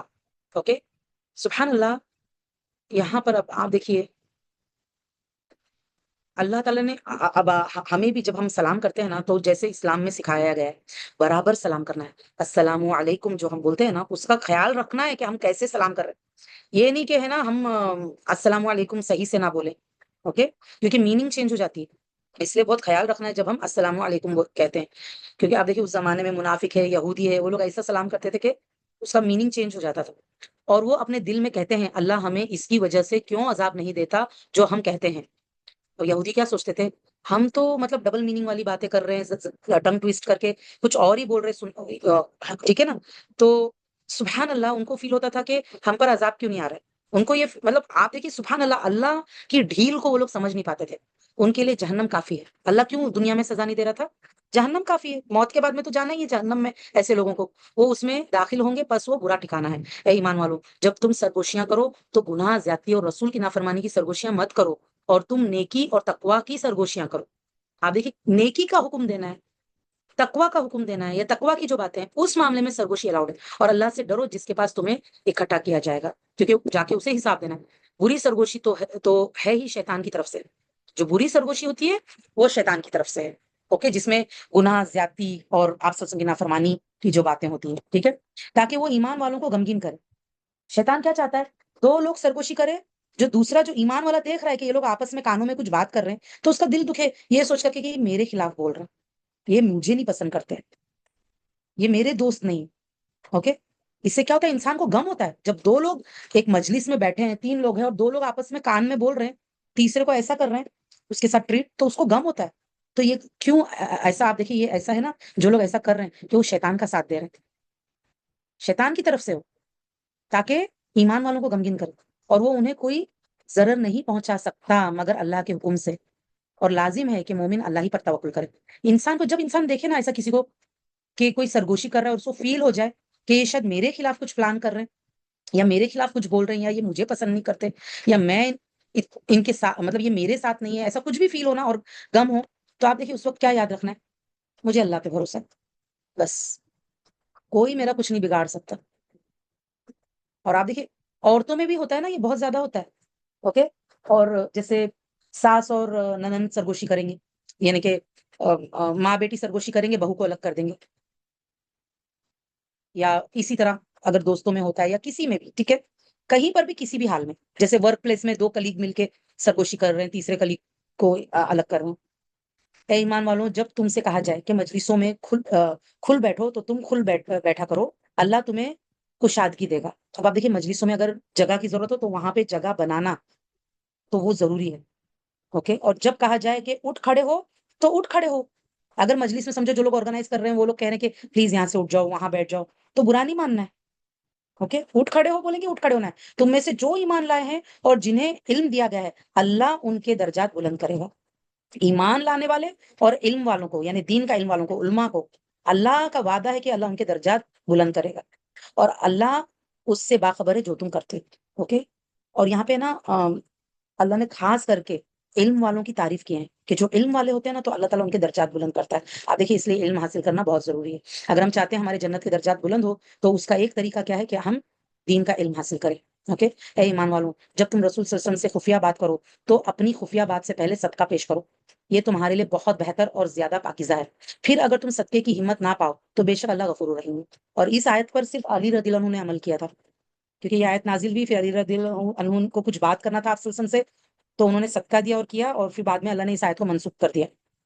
وجہ کیا تھی کہ آپ دیکھیں سبحان اللہ، اب جو لیڈر ہوتے ہیں جیسے نبی صلی اللہ علیہ وسلم کو اتنے کام ہوتے تھے نا، اتنا، اگر ہر کوئی ہر کوئی ان سے بات کرنا چاہتا تھا. اب اگر وہ ہر کسی سے بات کریں گے، ہر کسی کے چھوٹے چھوٹے مسئلوں کو سالو کرتے رہیں گے، تو جو بڑا مشن ہے اس کے لیے ٹائم کیسے بچے گا؟ پھر ان کا آرام کیسے ہوگا؟ پھر ان کی عبادتیں کیسی ہوگی؟ پھر دوسری جو ان کے اوپر ذمہ داریاں ہیں جو اس سے بھی ضروری، وہ کب کریں گے؟ ہے نا. تو اللہ نے کیا کیا؟ اللہ نے کہا کہ اگر تم کو ان سے بات کرنا ہے صدقہ پیش کرو. اوکے. کیا تم اس سے ڈر گئے ہو کہ اپنے خفیہ مشوروں سے پہلے صدقات پیش کرو؟ چنانچہ جب تم نے یہ نہ کیا اور اللہ نے بھی تمہیں معاف کیا تو اب تم نماز قائم کرو اور زکات دو اور اللہ اور اس کے رسول کی اطاعت کرو، اور اللہ اس سے خوب باخبر ہے جو تم کرتے ہو. اور اس آیت کے بعد میں صحابہ بہت الرٹ ہو گئے کہ مطلب بہت ضرورت ہو تو ہی آپ صلی اللہ علیہ وسلم کو اکیلے لے کر بات کرتے تھے. کیا آپ نے ان لوگوں کو یعنی منافقین کو نہیں دیکھا جنہوں نے اس قوم یعنی یہود سے دوستی کی، جن پر اللہ تعالیٰ غصہ ہوا، غضبناک ہوا؟ وہ نہ وہ تم میں سے ہیں اور نہ ان میں سے. یہ جو منافق ہے نہ مسلمان ہے نہ یہودی، اور وہ جھوٹ پر قسمیں کھاتے ہیں حالانکہ وہ جانتے ہیں اللہ نے ان کے لیے شدید عذاب تیار کیا ہے، بے شک یہ لوگ برے ہیں جو وہ عمل کرتے رہے ہیں. آپ دیکھیے ایک سچا مسلمان وہ ہوتا ہے جو مسلمانوں کے سائڈ پہ ہوتا ہے، اس کی دوستیاں مسلمانوں سے ہوتی ہے، وہ ڈاماڈول نہیں ہوتا. یہ نہیں کہ تھوڑا ادھر بھی تھوڑا ادھر بھی، 50-50% نہیں. یہ نہیں کہ وہاں گئے تو ان کا رنگ چڑھا لیے، یہاں ہے تو مسلمانوں کا رنگ چڑھا لیا، ایسا نہیں. اوکے. انہوں نے اپنی قسموں کو ڈھال بنا لیا ہے، پھر انہوں نے اللہ کی راہ سے روکا، لہٰذا ان کے لیے رسوا کن عذاب ہے. ان کے مال اور ان کی اولاد انہیں اللہ کے عذاب سے ہرگز کچھ فائدہ نہیں دیں گے. یہی لوگ دوزخی ہیں، وہ اس میں ہمیشہ رہیں گے. آپ دیکھیے ایسے لوگوں کے مال اور اولاد ان کے کام نہیں آنے والے. کیوں؟ کیونکہ وہ لوگ ایسا کیوں کرتے تھے کہ یہودیوں کی بھی طرف اور مسلمانوں کی بھی طرف، حالانکہ وہ کلمہ پڑھے ہوئے لوگ تھے. وجہ یہ تھی کہ دنیا کمانے کے لیے. تو اللہ نے کیا ان کو انفارم کیا کہ تمہارا مال اور اولاد تم کو آخرت کے عذاب سے نہیں بچا سکتا. اگر تم اس کے خاطر یہ چیز کر رہے ہو، جس دن اللہ ان سب کو دوبارہ اٹھائے گا تو وہ اس کے سامنے قسمیں کھائیں گے جیسے تمہارے سامنے قسمیں کھاتے ہیں، اور وہ سمجھتے ہیں کہ بے شک وہ ایک شے یعنی ایک اچھی راہ پر ہے. ان کو ایسا فیل ہوتا ہے. اب آپ دیکھیں قیامت کے روز جیسے دنیا میں جھوٹی قسمیں کھاتے تھے، قیامت کے روز اللہ کے سامنے بھی جھوٹی قسمیں کھائیں گے. لیکن اللہ کو تو سب پتا ہے نا، اللہ تو منہ بند کر دے گا اور ان کے آگے جواب دیں گے. خبردار بے شک وہی جھوٹے ہیں، ان پر شیطان غالب آ گیا ہے، پھر اس نے انہیں اللہ کا ذکر بھلا دیا. منافق کے ساتھ کیا ہوا ہے کہ شیطان ان کے اوپر پورا، شیطان نے ان کو اوور پاور کر دیا ہے، شیطان کا پورا کنٹرول آ گیا ان کے اوپر. اسی لیے وہ لوگ اللہ کو یاد نہیں کرتے. وہ کیا کرتا ہے جب شیطان کسی کو اوور پاور کر دے تو وہ ان کو اللہ کا یاد بھلا دیتا ہے. یہ لوگ شیطان کے گروہ ہیں. خبردار بے شک شیطانی گروہ ہی خسارہ پانے والا ہے. بے شک جو لوگ اللہ اور اس کے رسول کی مخالفت کرتے ہیں وہی ذلیل ترین لوگوں میں سے ہے. اللہ نے لکھ رکھا ہے کہ میں اور میرے رسول ضرور غالب آئیں گے. یہ لکھا ہوا ہے، مطلب یہ تقدیر ہے، پکی بات ہے، یہ چینج ہونے والا نہیں ہے. کوئی کتنی بھی کوشش کر لے مسلمانوں کے خلاف، اوکے، کوئی کتنا بھی سوچے پتہ نہیں مسلمان جیتیں گے یا نہیں، چلو ہم کافروں کا بھی ساتھ دے دیتے ہیں تاکہ اگر کافر جیتے تو ہم ان کے سائڈ ہو جائیں گے، ایمان والے جیتیں گے تو ہم ان کے سائڈ ہو جائیں گے. جو لوگ ایسا سوچ رہے نا، اللہ نے ایک چیز کلیریفائی کر دیا کہ جیت غلبہ جو ہے نا وہ ایمان والوں کو ہی ملے گا. اللہ نے لکھ رکھا ہے کہ میں اور میرے رسول ضرور غالب آئیں گے، بے شک اللہ کبھی ہے، بڑا زبردست ہے. اے نبی صلی اللہ علیہ وسلم، آپ ایسی کوئی قوم نہیں پائیں گے جو اللہ اور روز آخرت پر ایمان رکھتے ہوں کہ وہ ان سے دوستی کریں جو اللہ اور اس کے رسول کی مخالفت کرتے ہوں. آپ دیکھیے ایمان والے سے ایسا ہو ہی نہیں سکتا ہے کہ وہ ان سے دوستی کرے جو اللہ اور رسول سے دشمنی رکھتے ہیں. اوکے. اگرچہ وہ ان کے باپ یا ان کے بیٹے یا ان کے بھائی یا ان کے کنبا قبیلہ ہو تو بھی نہیں کریں گے. اگر سگا باپ بھی ہو لیکن وہ اللہ رسول کے خلاف ہونا تو ان سے محبت نہیں کریں گے. ٹھیک ہے، دوستی نہیں کریں گے. یہی لوگ ہیں کہ اللہ نے ان کے دلوں میں ایمان لکھ دیا ہے. ہم دیکھتے ہیں کہ اسی وجہ سے آپ دیکھیں جب غزوہ بدر ہوئی تو غزوہ بدر میں صحابہ کے سامنے وہ جو 313 صحابہ تھے ان کے سامنے جو زیادہ تر جو لوگ تھے ان کے اپنے رشتے دار تھے. کسی کے ابا، کسی کا بھائی، کسی کے ماما، کسی کے چاچا. اوکے.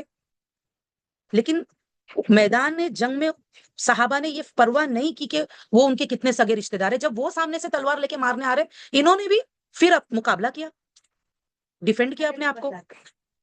اوکے. اس میں ابو عبیدہ بن جراح رضی اللہ عنہ کے بارے میں آتا ہے کہ وہ اپنے والد، اپنے جو ان کے جو والد ہے وہ بار بار نا تلوار لے کے ان کی طرف مارنے کے لیے آ رہے تھے اور وہ بچ رہے تھے، لیکن پھر بھی وہ بار بار آ رہے تھے ان کو غزوہ بدر میں نا ان کو مارنے کے لیے آ رہے تھے. تو انہوں نے پھر آخر میں ان کو مارنا پڑا. سبحان اللہ. کیونکہ وہ لوگ اللہ اور رسول سے دشمنی کر رہے تھے اس لیے وہ جنگ کرنے کے لیے آئے ہوئے تھے. تو ایسے لوگوں کو اللہ نے، آپ نے کیا کہا، یہی لوگ ہیں کہ اللہ نے ان کے دلوں میں ایمان لکھ دیا ہے اور ان کی تائید کی، یعنی ان کی مدد کی. اللہ نے ان کو سپورٹ کیا اپنی طرف سے ایک روح کے ساتھ، اور وہ انہیں ایسی جنتوں میں داخل کرے گا کہ جن کے نیچے نہریں جاری ہوں گی، وہ ان میں ہمیشہ رہیں گے. اللہ ان سے راضی ہے اور وہ اس سے راضی ہے. یہی لوگ اللہ کا گروہ ہے. یہ ہے اللہ کا گروہ. آپ دیکھیں شیطان کا گروہ کبھی نہیں جیتے گا کیونکہ وہ اللہ اور رسول کے دشمن ہے. جیتے گا اللہ کا گروہ. جان لو بے شک جو اللہ کا گروہ ہے وہی فلاح پانے والا ہے، کیونکہ یہ لکھا ہوا ہے اللہ کے پاس کہ ایسا ہی ہوگا. سورہ حشر بسم اللہ الرحمن الرحیم. اللہ کے لیے تسبیح کرتی ہے جو چیز آسمانوں میں ہے اور جو زمین میں، اور وہی غالب ہے، خوب حکمت والا ہے. وہی ہے جس نے اہل کتاب کے کافروں کو پہلی جلا وطنی کے وقت ان کے گھروں سے نکال دیا. یہ کس کے بارے میں؟ یہودی کے بنو نذیر کے بارے میں، کیونکہ انہوں نے آپ صلی اللہ علیہ وسلم کو دھوکے سے قتل کرنے کی کوشش کی تھی. تو جب وحی کے ذریعے سے پتا چلا آپ صلی اللہ علیہ وسلم کو کہ انہوں نے یہ کوشش کی ہے تو ان کو ان کا گھیراؤ کیا گیا. تو اس وقت پھر ان کو ہتھیار ڈالنا پڑا، اور پھر ان کے بڑے بڑے قلعے تھے، ان کو لگتا تھا کہ ان کے قلعے ان کو بچا لیں گے. بہت سارے فورٹس تھے ان کے پاس اور بہت آرمز اینڈ ایمونیشن تھا، لیکن کچھ کام نہیں آیا. پھر اس کے بعد میں جب انہوں نے ہتھیار ڈالے اور پھر ان کو جلا وطن کیا، اوکے، یعنی کہ یہ جگہ چھوڑ کے آپ چلے جاؤ. یہ لوگ خیبر چلے گئے بعد میں، بنو نذیر کے لوگ تھے. تو اللہ تعالیٰ اس احسان کو یاد دلا رہے کہ اللہ ہی ہے جس نے اہل کتاب کے کافروں کو پہلی جلا وطنی کے وقت ان کے گھروں سے نکال دیا. تم نے کبھی یہ خیال نہیں کیا تھا کہ وہ وہاں سے نکلیں گے، اور انہوں نے سمجھا تھا کہ بے شک ان کے قلعے انہیں اللہ کے عذاب سے بچا لیں گے. پھر ان کے پاس اللہ کا عذاب آیا جہاں سے انہوں نے گمان بھی نہیں کیا تھا، اور اس نے ان کے دلوں میں روب ڈال دیا. وہ اپنے گھر اپنے ہاتھوں اجاڑتے تھے. یعنی جب وہ جلا وطن ہو کر جا رہے تھے تو وہ اپنے کھڑکی دروازے سے سب اپنے ہی ہاتھوں سے توڑ رہے تھے. سبحان اللہ. یہ بھی ان کے اوپر عذاب تھا کہ ان کو کہا گیا تھا کہ جتنا تم اپنے اونٹوں پر لاد کے لے جا سکتے ہو جو گھر کا سامان تو وہ تم لے کر جاؤ. تو وہ کیا کر رہے تھے؟ اپنے کھڑکی دروازے توڑ کے لے کے جا رہے تھے، اپنا ہی گھر خود ہی اپنے ہاتھوں سے اجاڑ رہے تھے، اور مومنوں کے ہاتھوں بھی. تو اے آنکھوں والوں عبرت پکڑو. جس کے پاس آنکھ ہے نا، عبرت پکڑو کہ وہ لوگ جن کے بارے میں سوچ بھی نہیں سکتے تھے، اتنے پاورفل اور اسٹرانگ لوگ جن کے پاس اتنے سارے فورٹریس، اتنے سارے آرمز اینڈ ایمونیشنز، اتنا سارا مال، ایسے لوگوں کو بغیر، یعنی کہ سبحان اللہ، نبی صلی اللہ علیہ وسلم کو جب انہوں نے قتل کرنے کی کوشش کی تو اس کے بعد میں ان کو خود جلا وطنی ایکسپٹ کرنا پڑا کہ ہاں تم نے غداری کی، تم نے وعدہ توڑا مدینہ میں رہتے ہوئے، اتنی بڑی جرت کی کہ اللہ کے رسول صلی اللہ علیہ وسلم کو قتل کرنے کی کوشش کی. تو جب جلا وطن ہوئے ان کے دلوں میں اللہ نے روب ڈال دیا تھا. اللہ نے کہا نا کہ اور اس نے ان کے دلوں میں روب ڈال دیا. تو لڑنے کے بجائے وہ لوگوں نے ہتھیار ڈال دیے تھے. تو ان کو کہا گیا کہ ٹھیک ہے تم یہ جگہ چھوڑ کر چلے جاؤ. سبحان اللہ. عبرت ہے. اگر اللہ چاہے نا، اللہ اپنے دشمنوں کو اس طرح نیست و نابود کر سکتا ہے. اور اگر یہ نہ ہوتا کہ اللہ نے ان کو جلا وطن ہونا لکھ دیا تھا تو وہ انہیں ضرور دنیا ہی میں عذاب دیتا کہ مسلمانوں کے ہاتھوں وہ لوگ قتل ہوتے. لیکن اللہ نے پھر بھی ان کے لیے یہ رکھا تھا کہ چلو جلا وطن، اور ان کے لیے آخرت میں آگ کا عذاب ہے. یہ اس لیے کہ بے شک انہوں نے اللہ اور اس کے رسول کی مخالفت کی، اور جو کوئی اللہ کی مخالفت کرے تو بے شک اللہ سخت سزا دینے والا ہے. تم نے جو بھی کھجور کا درخت کاٹا یا اسے اس کی جڑوں پر کھڑا چھوڑ دیا تو یہ اللہ کے حکم سے ہے تاکہ وہ نافرمانوں کو رسوا کرے. کیا ہوا تھا اس جنگ میں کہ یہ لوگ کھجور کے درختوں کے آڑ میں نا، یہ جو یعنی دقت آ رہی تھی مسلمانوں نے جب ان لوگوں کا گھیراؤ کیا تو یہ لوگ ان درختوں کا سپورٹ لے رہے تھے بچنے کے لیے جو یہودی تھے، اور وہاں سے وہ لوگ حملہ کر رہے تھے. تو مجبوری میں اللہ نے پھر اجازت دیے آپ صلی اللہ علیہ وسلم کو کہ آپ کھجور کا درخت کاٹ سکتے ہو، کیونکہ وہ دشمن کھجور کے آڑ سے حملہ کر رہے تھے. اب کیا ہوا، انہوں نے پروپیگنڈا کیا کہ دیکھو یہ نبی تو پیڑوں کو برباد کرتے ہیں، کاٹتے ہیں وغیرہ. مسلمان تو ایسے ہیں. تو اللہ نے آیت نازل فرمائی کہ دیکھیے کیونکہ مسلمانوں کا یہ رول ہے کہیں پر بھی اگر جیسے اگر مسلمان اگر جہاد کے لیے جاتے ہیں تو کھیتی درخت یہ سب برباد نہیں کر سکتے, کاٹ نہیں سکتے نا, بلا وجہ نہیں کر سکتے. یہاں پہ ریزن تھا, اللہ کے حکم سے کیا انہوں نے. اوکے, تو آپ دیکھیے اللہ نے کیا کہا کہ تم نے جو بھی کھجور کا درخت کاٹا یا اسے اس کی جڑوں پر کھڑا چھوڑ دیا تو یہ اللہ کے حکم سے ہے تاکہ وہ نافرمانوں کو رسوا کرے. اور اللہ نے ان سے اپنے رسول کی طرف جو مال لوٹایا تو اس کے لیے تم نے گھوڑے اور اونٹ نہیں دوڑائے. یعنی جس طرح جنگ میں گھوڑے اونٹ دوڑانے پڑتے ہیں وہ نہیں کرنا پڑا مسلمانوں کو, لیکن اللہ اپنے رسولوں کو جس پر چاہتا ہے غلبہ دیتا ہے, اور اللہ ہر چیز پر خوب قادر ہے. اس کو مال فے کہتے ہیں, جس میں بغیر جنگ کے مال ہاتھ میں آتا ہے. اوکے, جنگ کے بعد میں جو کفار کا مال ہاتھ میں آتا ہے مال فے, تو اس کا جو تقسیم ہوتا ہے وہ ڈفرینٹ ہوتا ہے مال غنیمت سے. اوکے, تو مال فے جو ہوتا ہے اللہ اپنے رسول کی طرف بستیوں والوں کے مال سے جو کچھ لوٹا دے, یہ جو مال فے جو ہوتا ہے تو وہ اللہ کے لیے اور اس کے رسول کے لیے اور اس کے قرابت داروں یعنی رشتہ داروں اور یتیموں اور مسکینوں اور مسافروں کے لیے ہے, تاکہ وہ مال تمہارے دولت مندوں ہی کے درمیان گردش نہ کرتا رہے, اور اللہ کا رسول تمہیں جو کچھ دے تو وہ لے لو. اب یہ رول ہے, بہت انپورٹنٹ رول ہے. اوکے, یہ صرف مال کے بارے میں نہیں ہے, یہ ایک کامن جنرل رول اللہ نے دے دیا کہ نبی صلی اللہ علیہ وسلم جو بھی ہمیں دے, چاہے وہ سنتوں کے طریقے سے ہمیں ملا ہے نا, جو بھی نبی صلی اللہ علیہ وسلم ہمیں دے, جو بھی حکم دے وہ لے لینا ہے. اور جس سے منع کرے, یعنی کوئی چیز اگر نبی صلی اللہ علیہ وسلم کہہ دے کہ حرام ہے تو رک جانا ہے, تو اسے چھوڑ دو. یہ رول ہے, قانون ہے.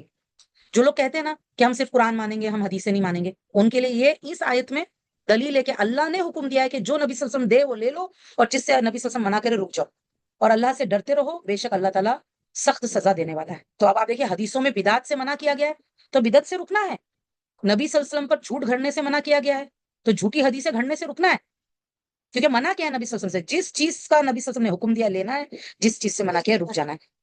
مال فے ان مہاجر فقراء کے لیے ہے جو اپنے گھروں اور اپنے جائیدادوں سے نکالے گئے, وہ اللہ کا فضل اور اس کی رضا ڈھونڈتے ہیں اور اللہ اور اس کے رسول کی مدد کرتے ہیں, یہی لوگ سچے ہیں. اور ان کے لیے جنہوں نے مدینہ کو گھر بنا لیا تھا اور مہاجرین سے پہلے ایمان لا چکے تھے, وہ انصار ان سے محبت کرتے ہیں. اب یہاں پہ انصار کی تعریف آئی, مدینہ والے جو ہیں جنہوں نے مہاجرین کو سپورٹ کیا, کہ وہ لوگ اتنی محبت کرتے ہیں مہاجرین سے جو ان کی طرف ہجرت کرے, اور وہ اپنے دلوں میں اس مال کی کوئی حاجت نہیں پاتے. یعنی اگر مہاجرین کو, کیونکہ وہ لوگ مکہ میں اپنا گھر اور بزنس سب چھوڑ کر آئے اس لیے مال فے میں سے ان کو مل رہا ہے, تو انصار بالکل دکھی نہیں ہوتے بلکہ خوش ہوتے ہیں, اچھا ہے کہ ان کو دو. اوکے, تو اس مال کی کوئی حاجت نہیں پاتے وہ لوگ دل میں جو ان مہاجرین کو دیا جائے, اور اپنی ذات پر ان کو ترجیح دیتے ہیں. یعنی اتنا ترجیح دیتے تھے وہ لوگ کہ خود نہیں کھا کے ان کو کھلائیں گے ایسا. اوکے, اتنا یعنی کہ اتنا امپورٹینس دیتے تھے وہ لوگ.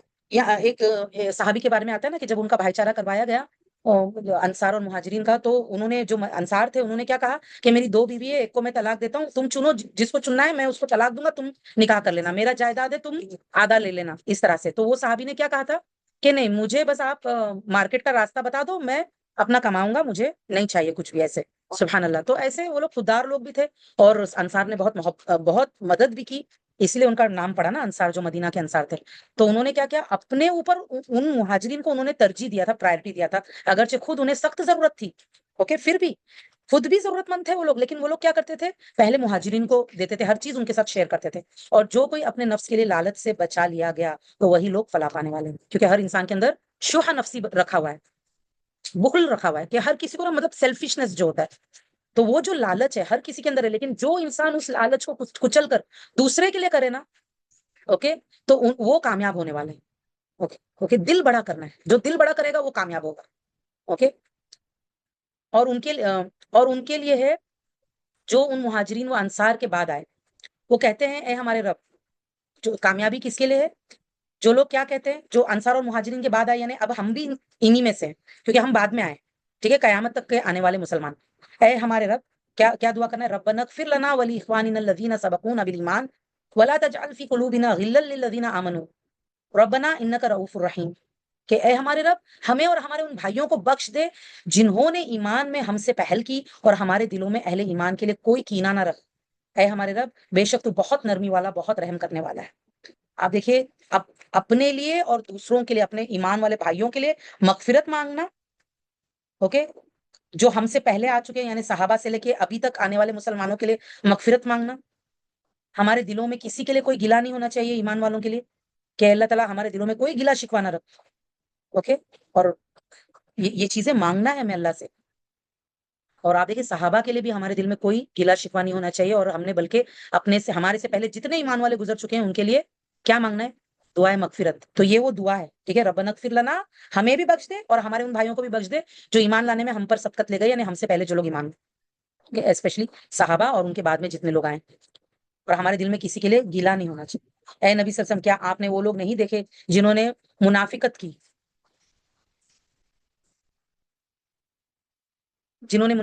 منافقت کی وہ اپنے ان بھائیوں سے جو اہل کتاب میں سے کافر ہوئے، کہتے ہیں اگر تم مدینہ سے نکالے گئے تو ہم ضرور تمہارے ساتھ نکلیں گے اور ہم تمہارے معاملے میں کبھی کسی کی اطاعت نہیں کریں گے، اور اگر تم سے لڑائی کی گئی تو ہم ضرور تمہاری مدد کریں گے، اور اللہ گواہی دیتا ہے کہ بے شک وہ جھوٹے ہیں. منافقوں نے نا بنو نذیر سے اور بنو قینقاع ان سے یہ سارے وعدے کیے تھے کہ ہم تمہیں سپورٹ کریں گے، تم مسلمانوں سے لڑو اور اگر تم کو نکالا گیا تو ہم بھی تمہارے ساتھ نکل جائیں گے. لیکن وہ لوگ جھوٹے تھے. اللہ نے بتایا نا وہ جھوٹے تھے. اگر وہ یہود نکالے گئے تو یہ منافقین ان کے ساتھ نہیں نکلیں گے، اور اگر ان سے لڑائی کی گئی تو یہ ان کی مدد نہیں کریں گے، اور اگر ان کی مدد کو پہنچے بھی تو ضرور پیٹ پھیر کر بھاگیں گے، پھر ان کی مدد نہیں کی جائے گی. اے مسلمانوں، یقیناً ان کے سینوں میں اللہ کی نسبت تمہارا ڈر زیادہ ہے. یہ اس لیے کہ بے شک وہ ایسے لوگ ہیں جو سمجھتے نہیں. آپ دیکھیے اصل میں تو انسان کو اللہ کا ڈر ہونا چاہیے نا، لیکن وہ لوگ اللہ سے نہیں ڈرتے تھے، مسلمانوں سے ڈرتے تھے. سبحان اللہ. کہنے کی بات یہ ہے میری بہنوں، اگر کبھی ہے نا کوئی بھڑکائے نا کسی کے خلاف کہ تم ان سے جھگڑا کرو اور ہم تمہیں سپورٹ کریں گے، کبھی ان کی باتوں میں نہیں آنا. وہ جھوٹے لوگ ہوتے. وہ سب مل کر بھی تم سے نہیں لڑ سکیں گے، مگر ایسی بستیوں میں جو قلعہ بند ہیں یا دیواروں کے اوٹ سے ان کی آپس کی لڑائی دشمنی بہت سخت ہے. یہ جو آپ دیکھیں جو لوگ مسلمانوں سے دشمنی کرتے ہیں نا، ان کی آپس کی بھی لڑائی بہت سخت ہوتی ہے. آپ انہیں اکٹھا سمجھتے ہیں، ہمیں لگتا ہے وہ لوگ یونائٹڈ ہیں. ہاں وہ لوگ مسلمانوں کے خلاف یونائٹڈ ہوتے ہیں، بٹ اصل میں یونائٹڈ نہیں ہوتے ہیں، جبکہ ان کے دل جدا جدا ہیں. یہ اس لیے کہ بے شک وہ ایسے لوگ ہیں جو عقل نہیں رکھتے. ان کی مثال ان لوگوں کی سی ہے جو ان سے پہلے قریب ہی بدر میں اپنی بدعمالیوں کا وبال چکھ چکے ہیں اور ان کے لیے دردناک عذاب ہے. یعنی بدر کے جو کفار تھے نا اسی طرح ان کے بھی دل ہے. ان کی مثال شیطان کی سی ہے جب وہ انسان سے کہتا ہے کہ کفر کر، پھر جب وہ کفر کرتا ہے تو شیطان کہتا ہے بے شک میں تجھ سے بری ہوں، میں اللہ رب العالمین سے ڈرتا ہوں. اب آپ دیکھیں یہ بھی جھوٹا ہے نا. تو جو لوگ ہم کو اللہ کی نافرمانی کا حکم دیتے ہیں، جو لوگ ہم کو اللہ والوں سے لڑنے کا حکم دیتے ہیں، اصل میں وہ شیطان جیسے ہیں جو بعد میں دھوکا دیتا ہے. پہلے بولتا ہے برائی کر، میں تیرے ساتھ ہوں، بعد میں کیا کرتا ہے، میں تیرے ساتھ نہیں ہوں، مجھے اللہ کا ڈر لگتا ہے. اوکے. لہٰذا ان دونوں کا انجام یہی ہوگا کہ بے شک یعنی وہ جو منافق ہے اور وہ جو کافر ہے اور یہ جو شیاطین ہے، کیسا انجام ہوگا کہ بے شک وہ ہمیشہ دوزخ کی آگ میں رہیں گے اور ظالموں کی سزا یہی ہے. ٹھیک ہے. انشاءاللہ ہم لوگ یہیں پر روکیں گے آیت نمبر 17 پر.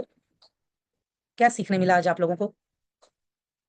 کیونکہ بہت انپورٹنٹ آیتیں، کیونکہ مدنی صورت جب ہوتی ہے نا بہت انپورٹنٹ آیتیں ہوتی ہیں جو ہمارے ڈے ٹو ڈے لائف کے لیے بہت ضروری ہوتی ہے اگر ہم گہرائی سے سمجھیں. اصل میں ان چیزوں کو سمجھانے کے لیے اور بہت ٹائم لگتا ہے، لیکن دورہ قرآن میں اتنا ڈیپتھ میں ہم نہیں جاتے ہیں. ہاں پریکٹیکل کو دیکھتے ہیں کہ پریکٹیکلی ہمیں کیسے الرٹ رہنا ہے، کس سے الرٹ رہنا ہے، کس کی باتوں میں آنا ہے، کس کی باتوں میں نہیں آنا ہے، کس سے محبت کرنا ہے، کس سے محبت نہیں کرنا ہے، کس سے دوستی کرنا ہے، کس سے دوستی نہیں کرنا ہے.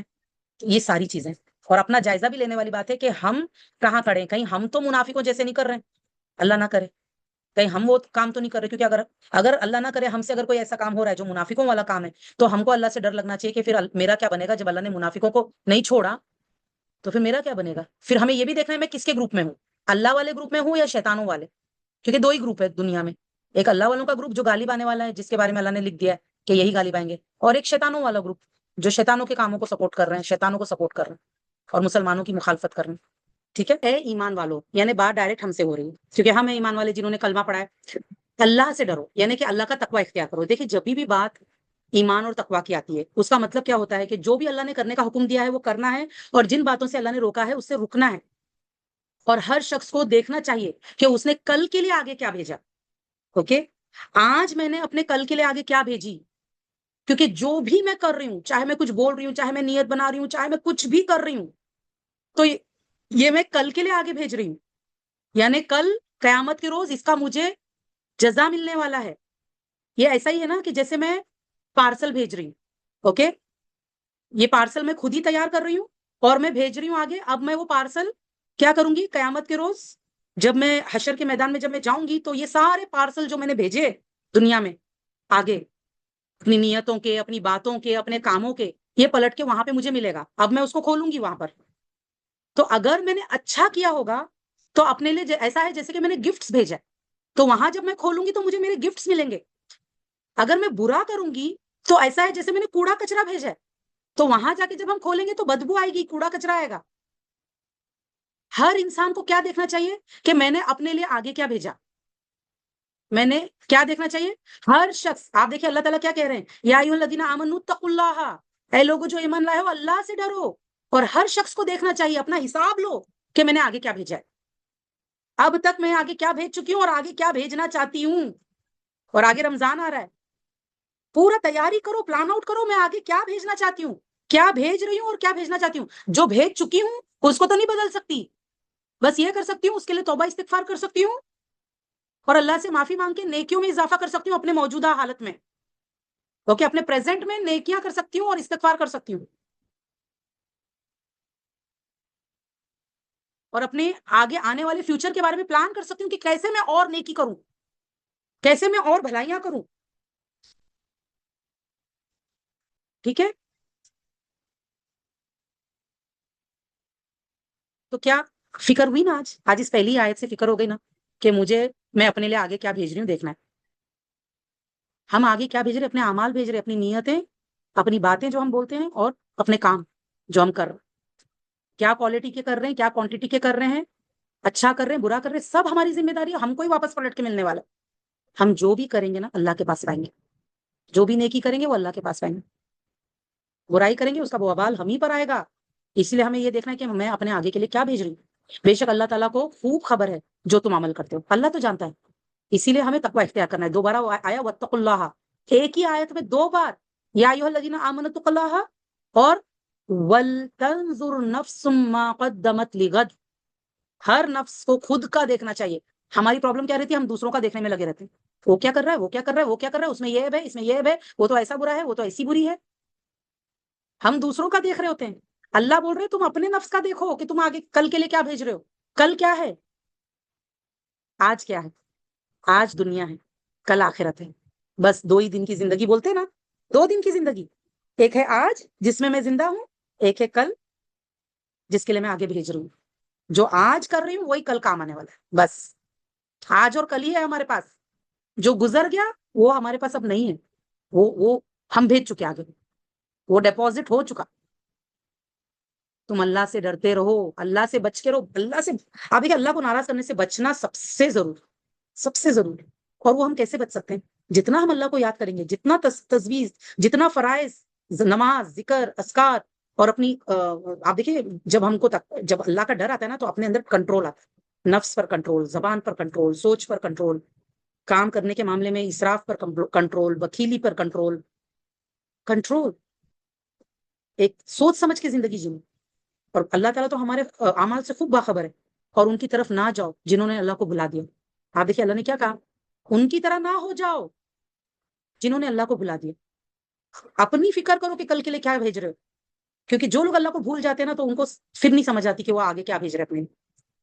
ان کی طرح نہ بن جاؤ جنہوں نے اللہ کو بھلا دیا. تو اللہ نے انہیں اپنا آپ بھلا دیا. جب انسان اللہ کو بھول جاتا ہے نا تو اپنی آئیڈینٹی بھول جاتا ہے کہ وہ ہے کیا. وہ اپنی آئیڈینٹی بھول جاتا ہے کہ وہ اللہ کا بندہ ہے، اللہ نے اسے اپنی عبادت کے لیے پیدا کیا ہے. وہ اپنی زندگی کا مقصد بھول جاتا ہے، وہ اپنی آخرت بھول جاتا ہے، اپنا انجام بھول جاتا ہے، اپنے آپ کو. جو اللہ کو بھولے گا وہ اپنے آپ کو بھولے گا. بس سمپل. جو اللہ کو یاد رکھے گا وہ اپنے آپ کو یاد رکھے گا. یہی لوگ نافرمانے جو اللہ کو بھول جاتے ہیں اور اس وجہ سے اپنے آپ کو بھلا دیتے ہیں، اپنی آئیڈینٹی بھول جاتے ہیں، اپنی زندگی کا مقصد بھول جاتے ہیں.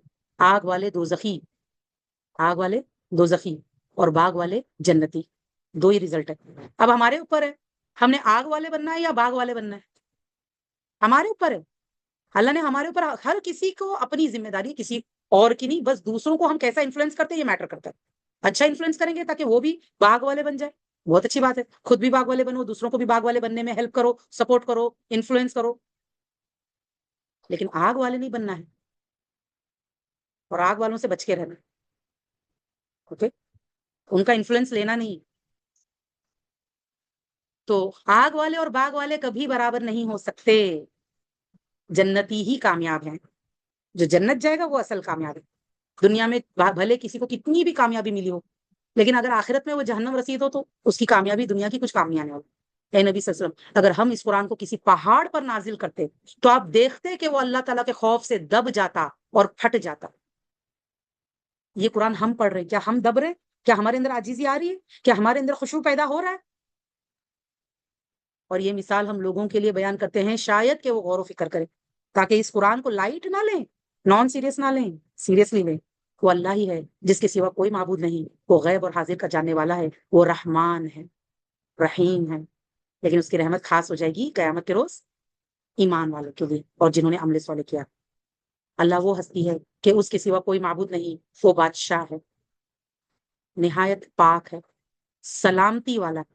اگر ہمیں سلامتی چاہیے نا دنیا اور آخرت میں، اللہ سے مانگے، اللہم انت السلام و منک السلام، ہے نا؟ ہم نماز کے بارے میں بعد میں کیا پڑھتے ہیں؟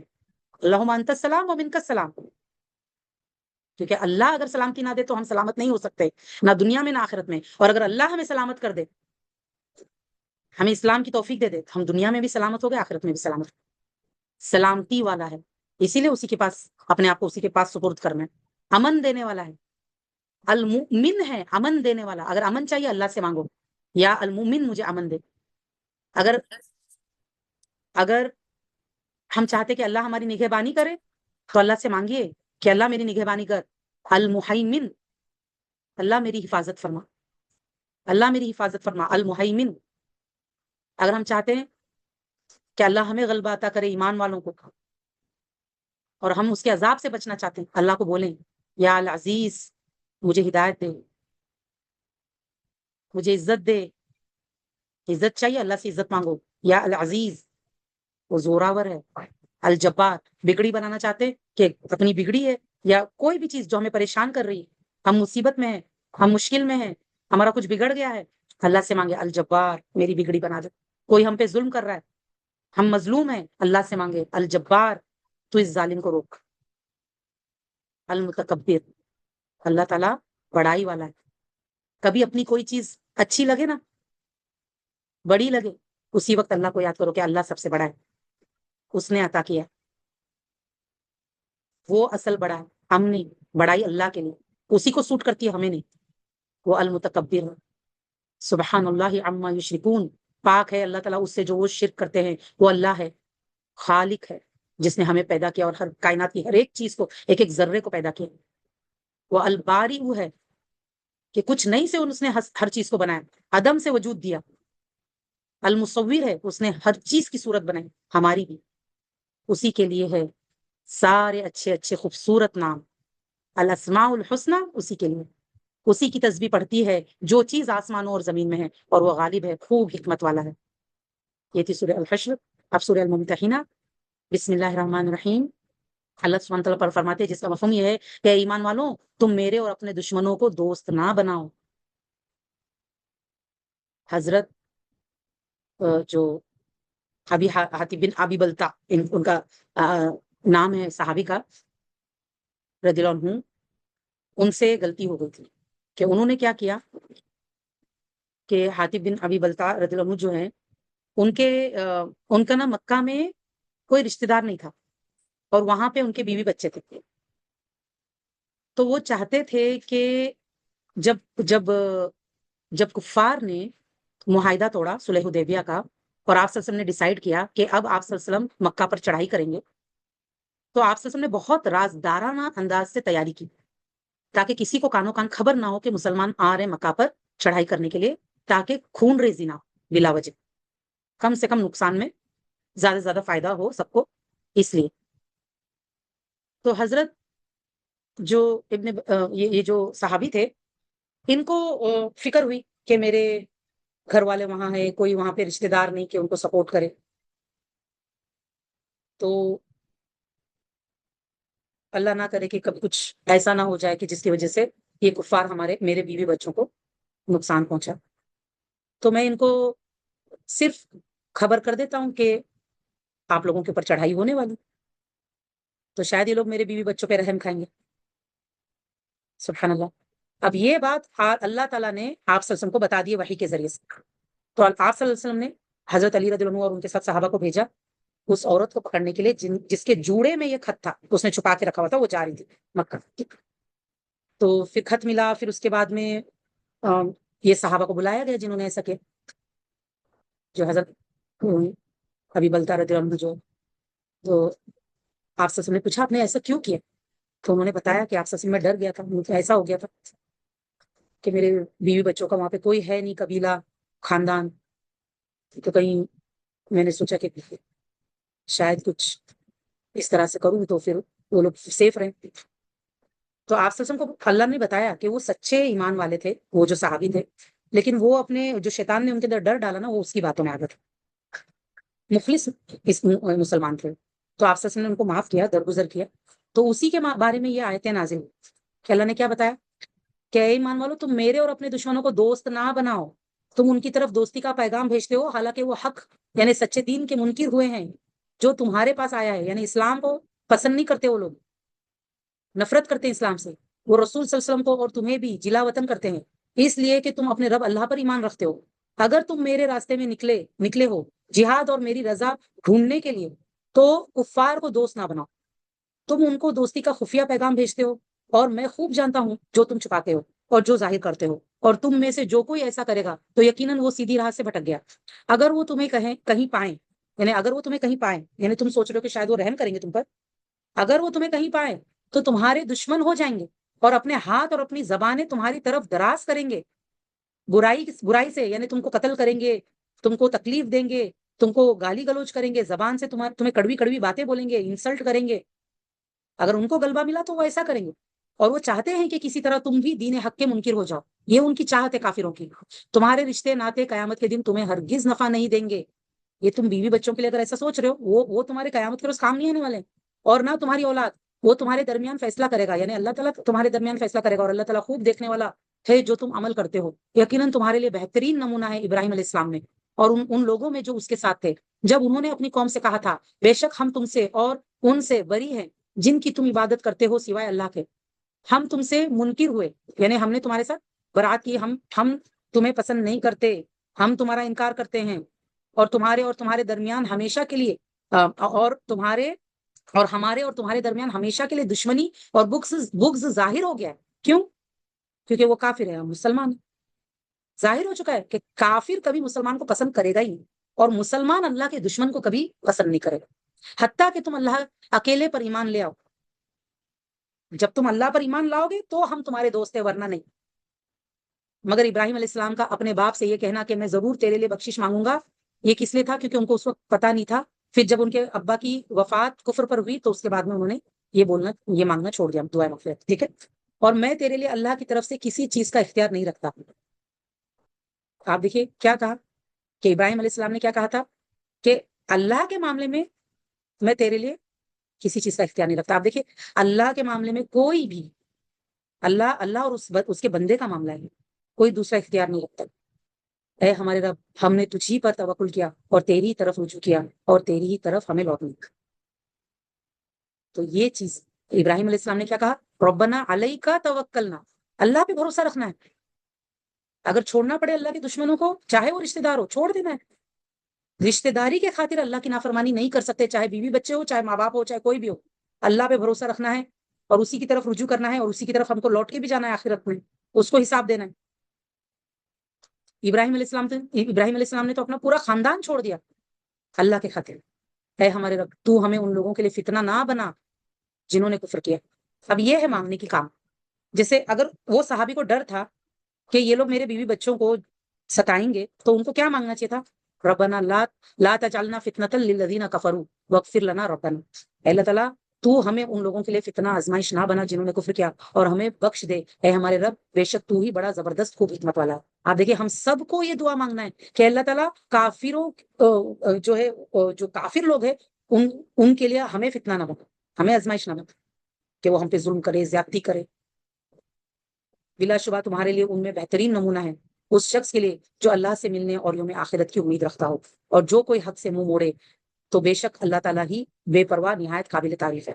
اللہ کو ہمارے ایمان، اسلام اور نیکیوں کی توبہ کی ضرورت نہیں، لیکن اللہ نے حضرت ابراہیم علیہ السلام کو ایز اے رول ماڈل پیش کیا اور ان کی دعائیں بتائی ہمیں کہ دیکھو کس طرح وہ دعائیں کرتے تھے۔ اصل ہے یہ کام کرنے کا، اس دعاؤں میں سمجھ میں آتا ہے کہ ہمارا مائنڈ سیٹ کیسا ہونا چاہیے، اور ہم جو ہے تب تک ان لوگوں سے دوستی نہیں کر سکتے، دلی دوستی، ٹھیک ہے نا، دل میں ان کے لیے محبت نہیں رکھ سکتے جو اللہ سے نفرت کرتا ہے، اللہ کے دین سے نفرت کرتا ہے، جو اللہ کا دشمن ہے، اللہ والوں کا دشمن ہے، ان سے ہم محبت نہیں کر سکتے. ہاں ان کی خیر خواہی کر سکتے، ان کو اچھے مشورے دے سکتے ہیں، ان کی مصیبت کے وقت ان کو اگر سپورٹ کی ضرورت ہے تو ہم ان کو جو ان کی مشکل کو دور کرنے کے لیے انسانیت کے ناطے ان کو سپورٹ کر سکتے، ٹھیک ہے نا، کیونکہ اللہ نے ہمیں انسانیت سکھائی ہے. نبی صلی اللہ علیہ وسلم کے اسوہ حسنہ میں آپ دیکھیے، ابراہیم علیہ السلام کے اسوہ حسنہ میں دیکھیے، جتنے بھی انبیاء سب کے اسوہ حسنہ میں یہ چیز ہے کہ وہ لوگ سب کے خیر خواہ تھے اور امانت دار تھے اور بھلائی کرتے تھے سب کے ساتھ، لیکن برائی میں کبھی کسی کو سپورٹ نہیں کرتے تھے اور کبھی کسی اللہ کے دشمن کو اپنا دوست نہیں بنایا.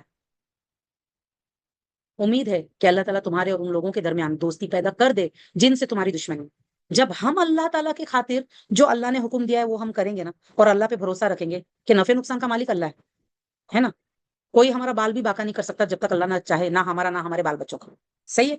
تو جب یہ والا توکل ہمارے اندر رہے گا تو امید یہ ہے کہ جو لوگ ہمارے دشمن بن رہے اللہ تعالیٰ ان کے دل نرم کر دے گا، وہ بھی مسلمان ہو جائیں گے اور پھر بعد میں وہ ہمارے دوست بن جائیں گے. اللہ تعالیٰ ہماری دشمنیوں کو دوستیوں میں بدل دے گا. اور اللہ بہت قدرت والا ہے اور اللہ غفور رحیم ہے. آپ دیکھیے جب فتح مکہ ہوا تو فتح مکہ سے پہلے جتنے لوگ دشمن تھے اس میں سے میجورٹی مسلمان ہو گئے اور دوست بن گئے بعد میں. سبحان اللہ.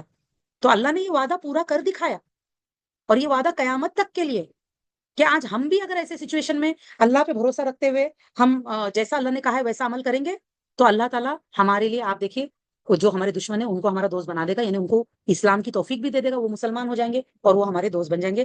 اگر نہیں تو اللہ تعالیٰ ان کو ہرائے گا، ہمیں جتائے گا، ہمیں غالب کرے گا. یہ اللہ کا وعدہ ہے.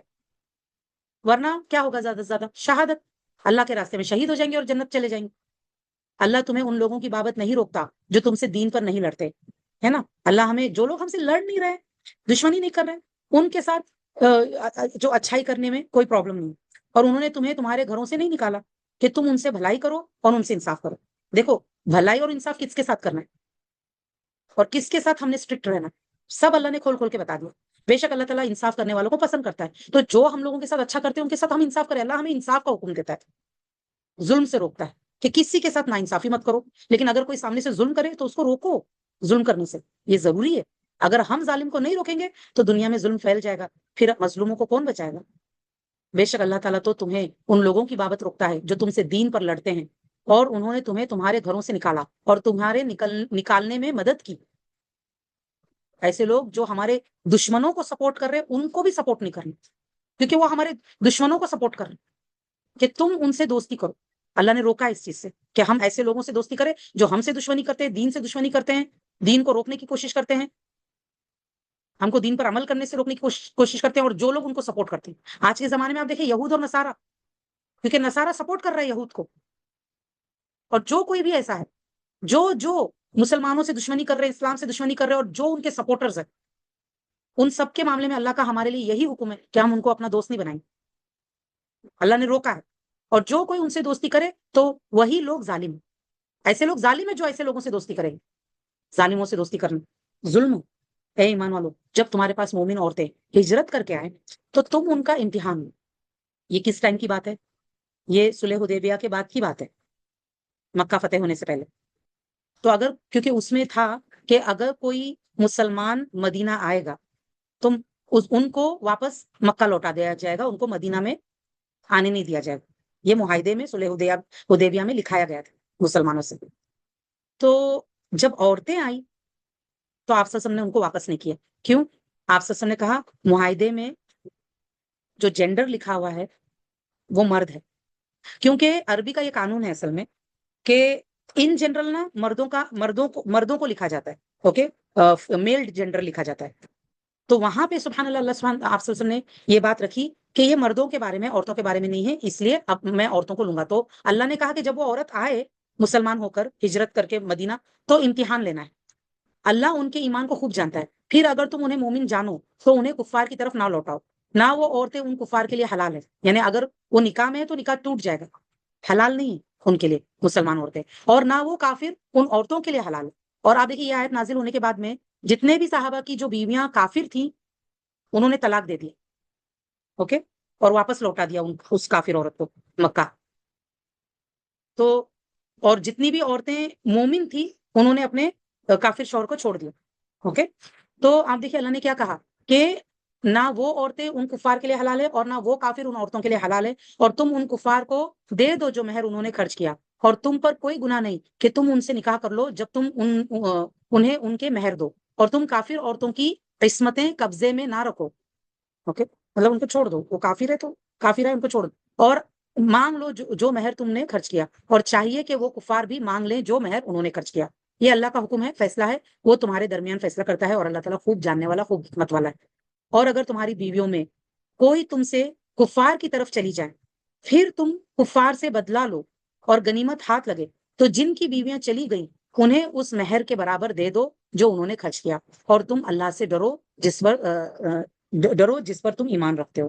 اوکے، تو یہ یہاں پہ وار کی کنڈیشن کی بات ہے. یہاں پہ اے نبی صلی اللہ علیہ وسلم، جب آپ کے پاس مومن عورتیں آئیں اور وہ آپ سے ان امور پر بیعت کریں کہ اللہ کے ساتھ کسی کو شریک نہیں ٹھہرائیں گی، تو کیا بیعت کریں گے؟ جب کوئی مومن عورت ہجرت کر کے آئی تو آپ صلی اللہ علیہ وسلم کو حکم دیا گیا کہ اس بات پر بیعت کرنا ہے، وعدہ لینا ہے کہ شرک نہیں کریں گی.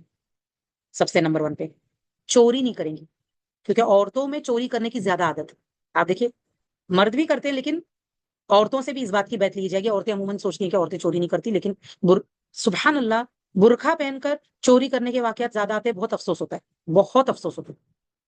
اور نہ چوری کریں گی. آپ دیکھیے یہ بیعت لے رہے ہیں، اللہ نے حکم دیا ہے نبی صلی اللہ علیہ وسلم کو کہ عورتوں سے یہ بیعت لو. مسلمان عورت ہونے کا مطلب ہی یہ ہے کہ وہ شرک نہیں کرے گی، چوری نہیں کرے گی، اور نہ زنا کریں گی، اور نہ اپنی اولاد قتل کریں گی، یعنی ابورشن اور قتل اولاد نہیں کریں گی، اور نہ بہتان لگائیں گی جو اپنے ہاتھوں اور پاؤں کے سامنے گڑ لیں. مطلب ناجائز اولاد اور جو ہے مطلب زنا وغیرہ ناجائز اولاد نہیں کریں گی. ٹھیک ہے، اور نہ نیک کام میں آپ کی نافرمانی کریں گی. تو آپ ان سے بیعت لے لیں، جب یہ سب مانیں گی تو ان سے بیعت لے لیں اور ان کے لیے اللہ سے مغفرت مانگے، بے شک اللہ تعالیٰ غفور رحیم ہے. اے ایمان والو، تم اس قوم سے دوستی نہ کرو جن پر اللہ نے غضب نازل کیا. اور آپ دیکھیے کیونکہ یہودیوں کے بارے میں یہ وہ آخرت سے مایوس ہو گئے ہیں، جیسے کفار قبروں والوں سے مایوس ہو گئے ہیں. یعنی کہ سبحان اللہ، آپ دیکھیے جس طرح سے کفار کہتا ہے کہ یہ امپاسبل ہے کہ اللہ دوبارہ زندہ کرے گا، اسی طرح جو یہودی ہے وہ لوگ مایوس ہو گئے آخرت سے. سبحان اللہ، اس لیے ان سے دوستی نہیں کرنا. آپ دیکھیے جو لوگ آخرت کو نہیں مانتے ان سے دوستی نہیں کرنا. جو مایوس لوگ ہیں نا، جو لوگ کفر کرتے ہیں، شرک کرتے ہیں، مسلمانوں سے دشمنیاں کرتے ہیں اور مسلمانوں کے دوستوں کا سپورٹ کرتے، مسلمانوں کے دشمنوں کا سپورٹ کرتے ہیں، ان سے دوستی نہیں کرنا ہے. اللہ نے کہا ہے ایک دم کھول کر کرنا. سورہ صف بسم اللہ الرحمن الرحیم. اللہ کی تسبیح کرتی ہے جو چیز آسمانوں میں ہے اور جو زمین میں ہے، اور جو بڑا زبردست خوب حکمت والا ہے. اے ایمان والوں، تم وہ بات کیوں کہتے ہو جو تم کرتے نہیں، کیونکہ یہ بہت بڑا گناہ ہے. اللہ کے یہاں بڑی ناراضی ہے کہ تم وہ بات کہو جو تم کرتے نہیں. اللہ ہم سب کی حفاظت کرے. اللہ جو بھی ہم بولتے ہیں، اللہ وہ ہم اپنے لیے بولتے ہیں، اپنی یاد دہانی کے لیے بولتے ہیں. اللہ اس میں جو بھی کمی بیشی ہمارے اندر رہ جاتی ہے، اللہ ہمیں معاف کرو، اور ہمیں خوب خوب جو ہم بولتے ہیں اس سے زیادہ کرنے والا بناؤ. اللہ آمین یا رب. بے شک اللہ ان لوگوں کو پسند کرتا ہے جو اس کی راہ میں صفے باندھے لڑتے ہیں. گویا وہ سیسا پلائی ہوئی عمارت ہے. آپ دیکھیں جو لوگ جہاد کرتے ہیں اللہ کو پسند ہے کہ ہم جو بھی بولتے ہیں نا جد و جہد کر کے اور اللہ کے راستے میں آپ دیکھیں اپنی جان مال سب لگانا. اللہ کو یہ چیز پسند ہے. اور جب موسیٰ علیہ السلام نے اپنی قوم سے کہا اے میری قوم، تم مجھے ایذا کیوں دیتے ہو، کیوں تکلیف دیتے ہو، کیوں ستاتے ہو، حالانکہ تم جانتے ہو کہ بلا شبہ میں تمہاری طرف اللہ کا رسول ہوں. پھر جب وہ ٹیڑھے ہو گئے تو اللہ نے ان کے دل ٹیڑھے کر دی. آپ دیکھیے اللہ جب تک کوئی خود ٹیڑھا نہ ہونا اللہ ٹیڑھا نہیں کرتے. آپ دیکھیے جب نیتوں میں کھوٹ آتی ہے نا تب اللہ ٹیڑھا کرتے. اسی لیے اللہ سے کیا مانگنا ہے؟ یا مقلب القلوب ثبت قلبی علی دینک، یا مصرف القلوب صرف قلوبنا علی طاعتک. کیونکہ دل اللہ کے ہاتھ میں. ذرا ہم نیت خراب کریں گے اللہ دل ٹیڑھا کر دو. دل ٹیڑھا ہوگا تو اعمال بھی ٹیڑھے ہو جائیں گے. اللہ نے کیا کہا؟ پھر جب وہ ٹیڑھے ہو گئے تو اللہ نے ان کے دل ٹیڑھے کر دیے. اور اللہ نافرمان لوگوں کو ہدایت نہیں دیتا، پھر ایسے فاسقوں کو اللہ ہدایت نہیں دیتا. اور جب عیسیٰ علیہ السلام ابن مریم نے کہا اے بنی اسرائیل، بے شک میں تمہاری طرف اللہ کا رسول ہوں، تصدیق کرنے والا ہوں اس کتاب تورات کی جو مجھ سے پہلے ہے، اور ایک رسول کی بشارت دینے والا ہوں، یعنی آپ صلی اللہ علیہ وسلم کی. آپ دیکھیں عیسیٰ علیہ السلام پچھلی کتابوں کی بھی تصدیق کی اور آگے آپ صلی اللہ علیہ وسلم آنے والے اس کی بھی تصدیق کی، خوشخبری دی کہ آخری رسول آنے والا وہ میرے بعد آئے گا، اس کا نام احمد ہوگا. یہ بھی بتایا عیسیٰ علیہ السلام نے. پھر جب وہ رسول ان کے پاس کھلی نشانیاں لے کر ساتھ آیا تو وہ بولے یہ تو کھلا جادو ہے، نعوذ باللہ. آپ سوچئے انجیل میں تو آپ صلی اللہ علیہ وسلم کا نام بھی آیا احمد، ٹھیک ہے؟ اور اس شخص سے زیادہ ظالم کون ہے جو اللہ پر جھوٹ گھڑے حالانکہ اسے اسلام کی طرف بلایا جاتا ہے، اور اللہ تعالیٰ ظالم لوگوں کو ہدایت نہیں دیتا۔ آپ دیکھیے یہود اور نصارہ ماننے کے بجائے نہیں مانے تو اللہ ان کو سمجھا رہے ہیں۔ وہ چاہتے ہیں کہ اللہ کا نور یعنی دین اسلام اپنے منہوں سے بجھا دیں، اسلام کے خلاف پروپیگنڈا کر کے، نبی صلی اللہ علیہ وسلم کے خلاف پروپیگنڈا کر کے، اسلاموفوبیا پھیلا کے، جبکہ اللہ تعالیٰ اپنا نور پورا کرنے والا ہے اگرچہ کافر نہ پسند کرے۔ اب آپ دیکھیں ریسرچ سے ثابت ہوتا ہے کہ سب سے تیزی سے جو دین آگے بڑھ رہا ہے وہ دین اسلام نمبر 1 پہ، چاہے کوئی کتنی بھی کوشش کر لے لوگ، وہی ہے جس نے اپنا رسول ہدایت اور دین حق کے ساتھ بھیجا ہے تاکہ وہ اسے تمام دینوں پر غالب کرے اگرچہ مشرک ناپسند ہی کریں۔ اے ایمان والوں، کیا میں تمہیں ایسی تجارت بتاؤں جو تمہیں دردناک عذاب سے نجات دے؟ اب آپ بتائیے ہم اور آپ میں سے کس کو نہیں چاہیے کہ اللہ ہمیں بتائے کہ وہ کون سا بزنس ہے، وہ کون سا لین دین ہے جس کو کرنے سے ہمیں دردناک عذاب سے نجات مل جائے گی، چھٹکارا مل جائے گا۔ آپ دیکھیں کتنے لوگ موکش ڈھونڈ رہے ہیں نا، مکتی ڈھونڈ رہے ہیں، موکش ڈھونڈ رہے ہیں۔ آپ دیکھیں مکتی اور موکش اللہ نے کس میں رکھا ہے؟ اللہ یہ ایمان والوں کو بتا رہے ہیں کہ اے ایمان والوں، یا ایھا الذین آمنو، کیا میں بتاؤں تم کو وہ تجارت جس سے تم کو دردناک عذاب سے نجات مل جائے گی؟ کیا ہے وہ؟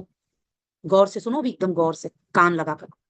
تم اللہ اور اس کے رسول پر ایمان لاؤ، یعنی قرآن اور سنت فالو کرو، اللہ اور رسول کو مانو اور اللہ اور رسول کی مانو، زندگی کو قرآن اور سنت کے مطابق جیو، نمبر 1، ٹھیک ہے؟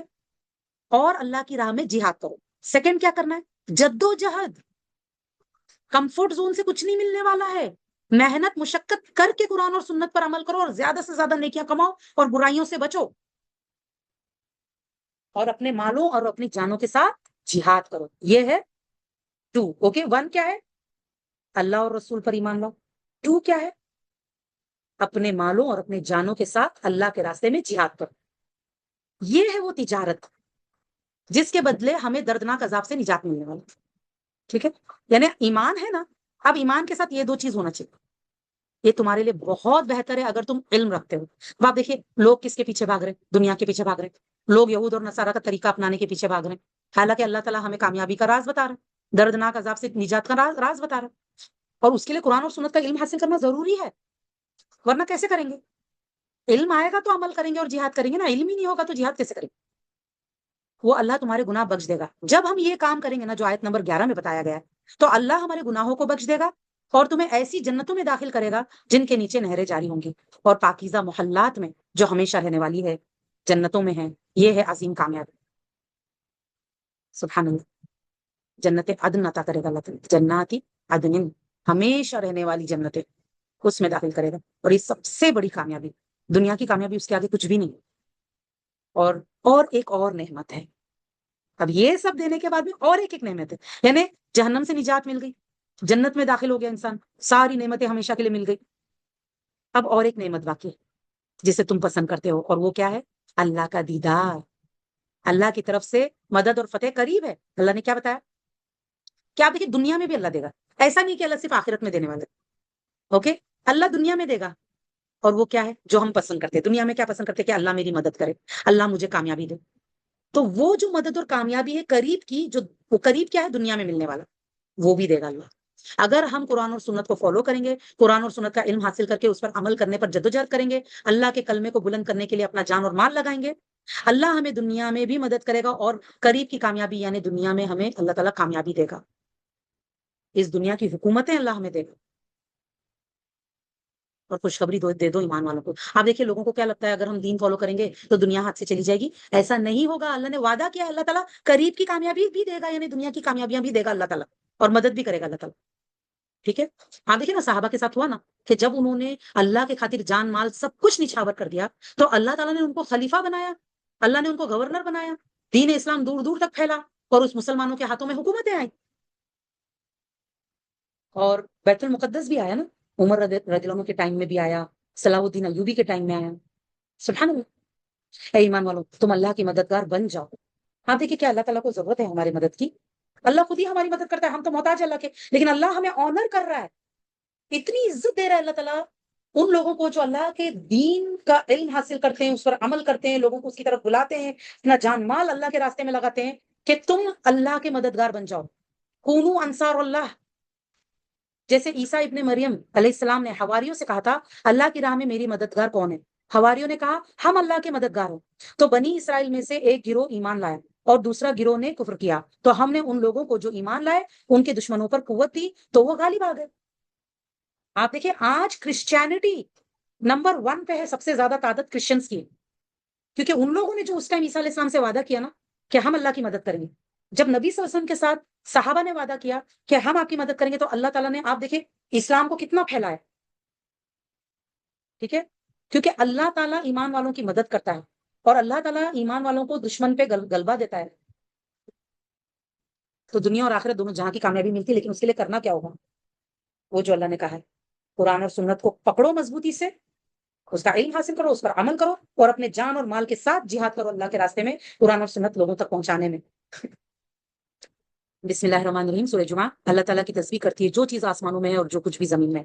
وہ بادشاہ ہے، نہایت پاک ذات ہے، زبردست ہے، بہت حکمت والا، وہی ہے جس نے ان پڑھوں میں ایک رسول بھیجا، انہی میں سے آپ دیکھیں جو نبی صلی اللہ علیہ وسلم کے مبعوث ہونے سے پہلے اس دور کو کیا کہا جاتا ہے؟ دور جاہلیت، کہ ان کو کچھ پتہ ہی نہیں تھا، کچھ جانتے ہی نہیں تھے، نہ دین نہ ایمان، کچھ نہیں مانتا تھا ان لوگوں کو، کیونکہ نبی ان کے پاس آئے نہیں تھے اسماعیل علیہ السلام کے بعد، نہ ان کے پاس کتابیں تھیں، لوگوں کو جاہلی سمجھتے تھے نا، اندھیروں میں تھے وہ لوگ۔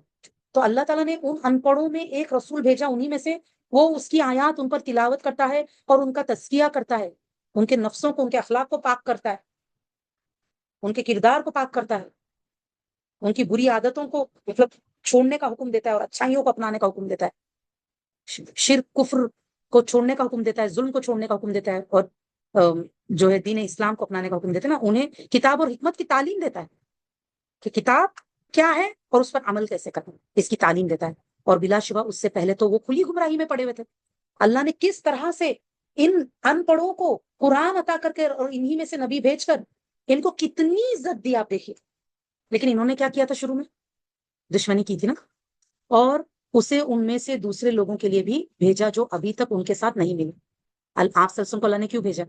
یہ کفار پر آپ دیکھیے اللہ کا احسان، اس دور کے بھی اور آج تک بھی، کہ ہم جو قیامت تک جو لوگ آنے والے ہیں ان کے لیے اللہ تعالیٰ نے بھیجا، اور اسے ان میں سے دوسرے لوگوں کے لیے بھی بھیجا جو ابھی تک ان کے ساتھ نہیں ملے۔ آپ دیکھیے اس دور میں عربس کو چنا اللہ نے، پھر وہ لوگ ایمان لے کر آئے، سب لوگ وہ مسلمان ہو گئے، پھر اللہ نے انہیں حکومتیں دی، آج دین ہم تک پہنچا۔ یہ اللہ کا احسان، اللہ نے ذریعہ بنایا نبی صلی اللہ علیہ وسلم کو، اور وہ اللہ زبردست خوب حکمت والا ہے، یہ اللہ کا فضل ہے، وہ جسے چاہتا ہے یہ فضل دیتا ہے۔ یہ جو ایمان ہے نا، اسلام، قرآن، نبی صلی اللہ علیہ وسلم کی امت میں سنا، یہ اللہ کا فضل ہے، جسے چاہتا ہے دیتا ہے، اور عظیم فضل والا اللہ تعالیٰ۔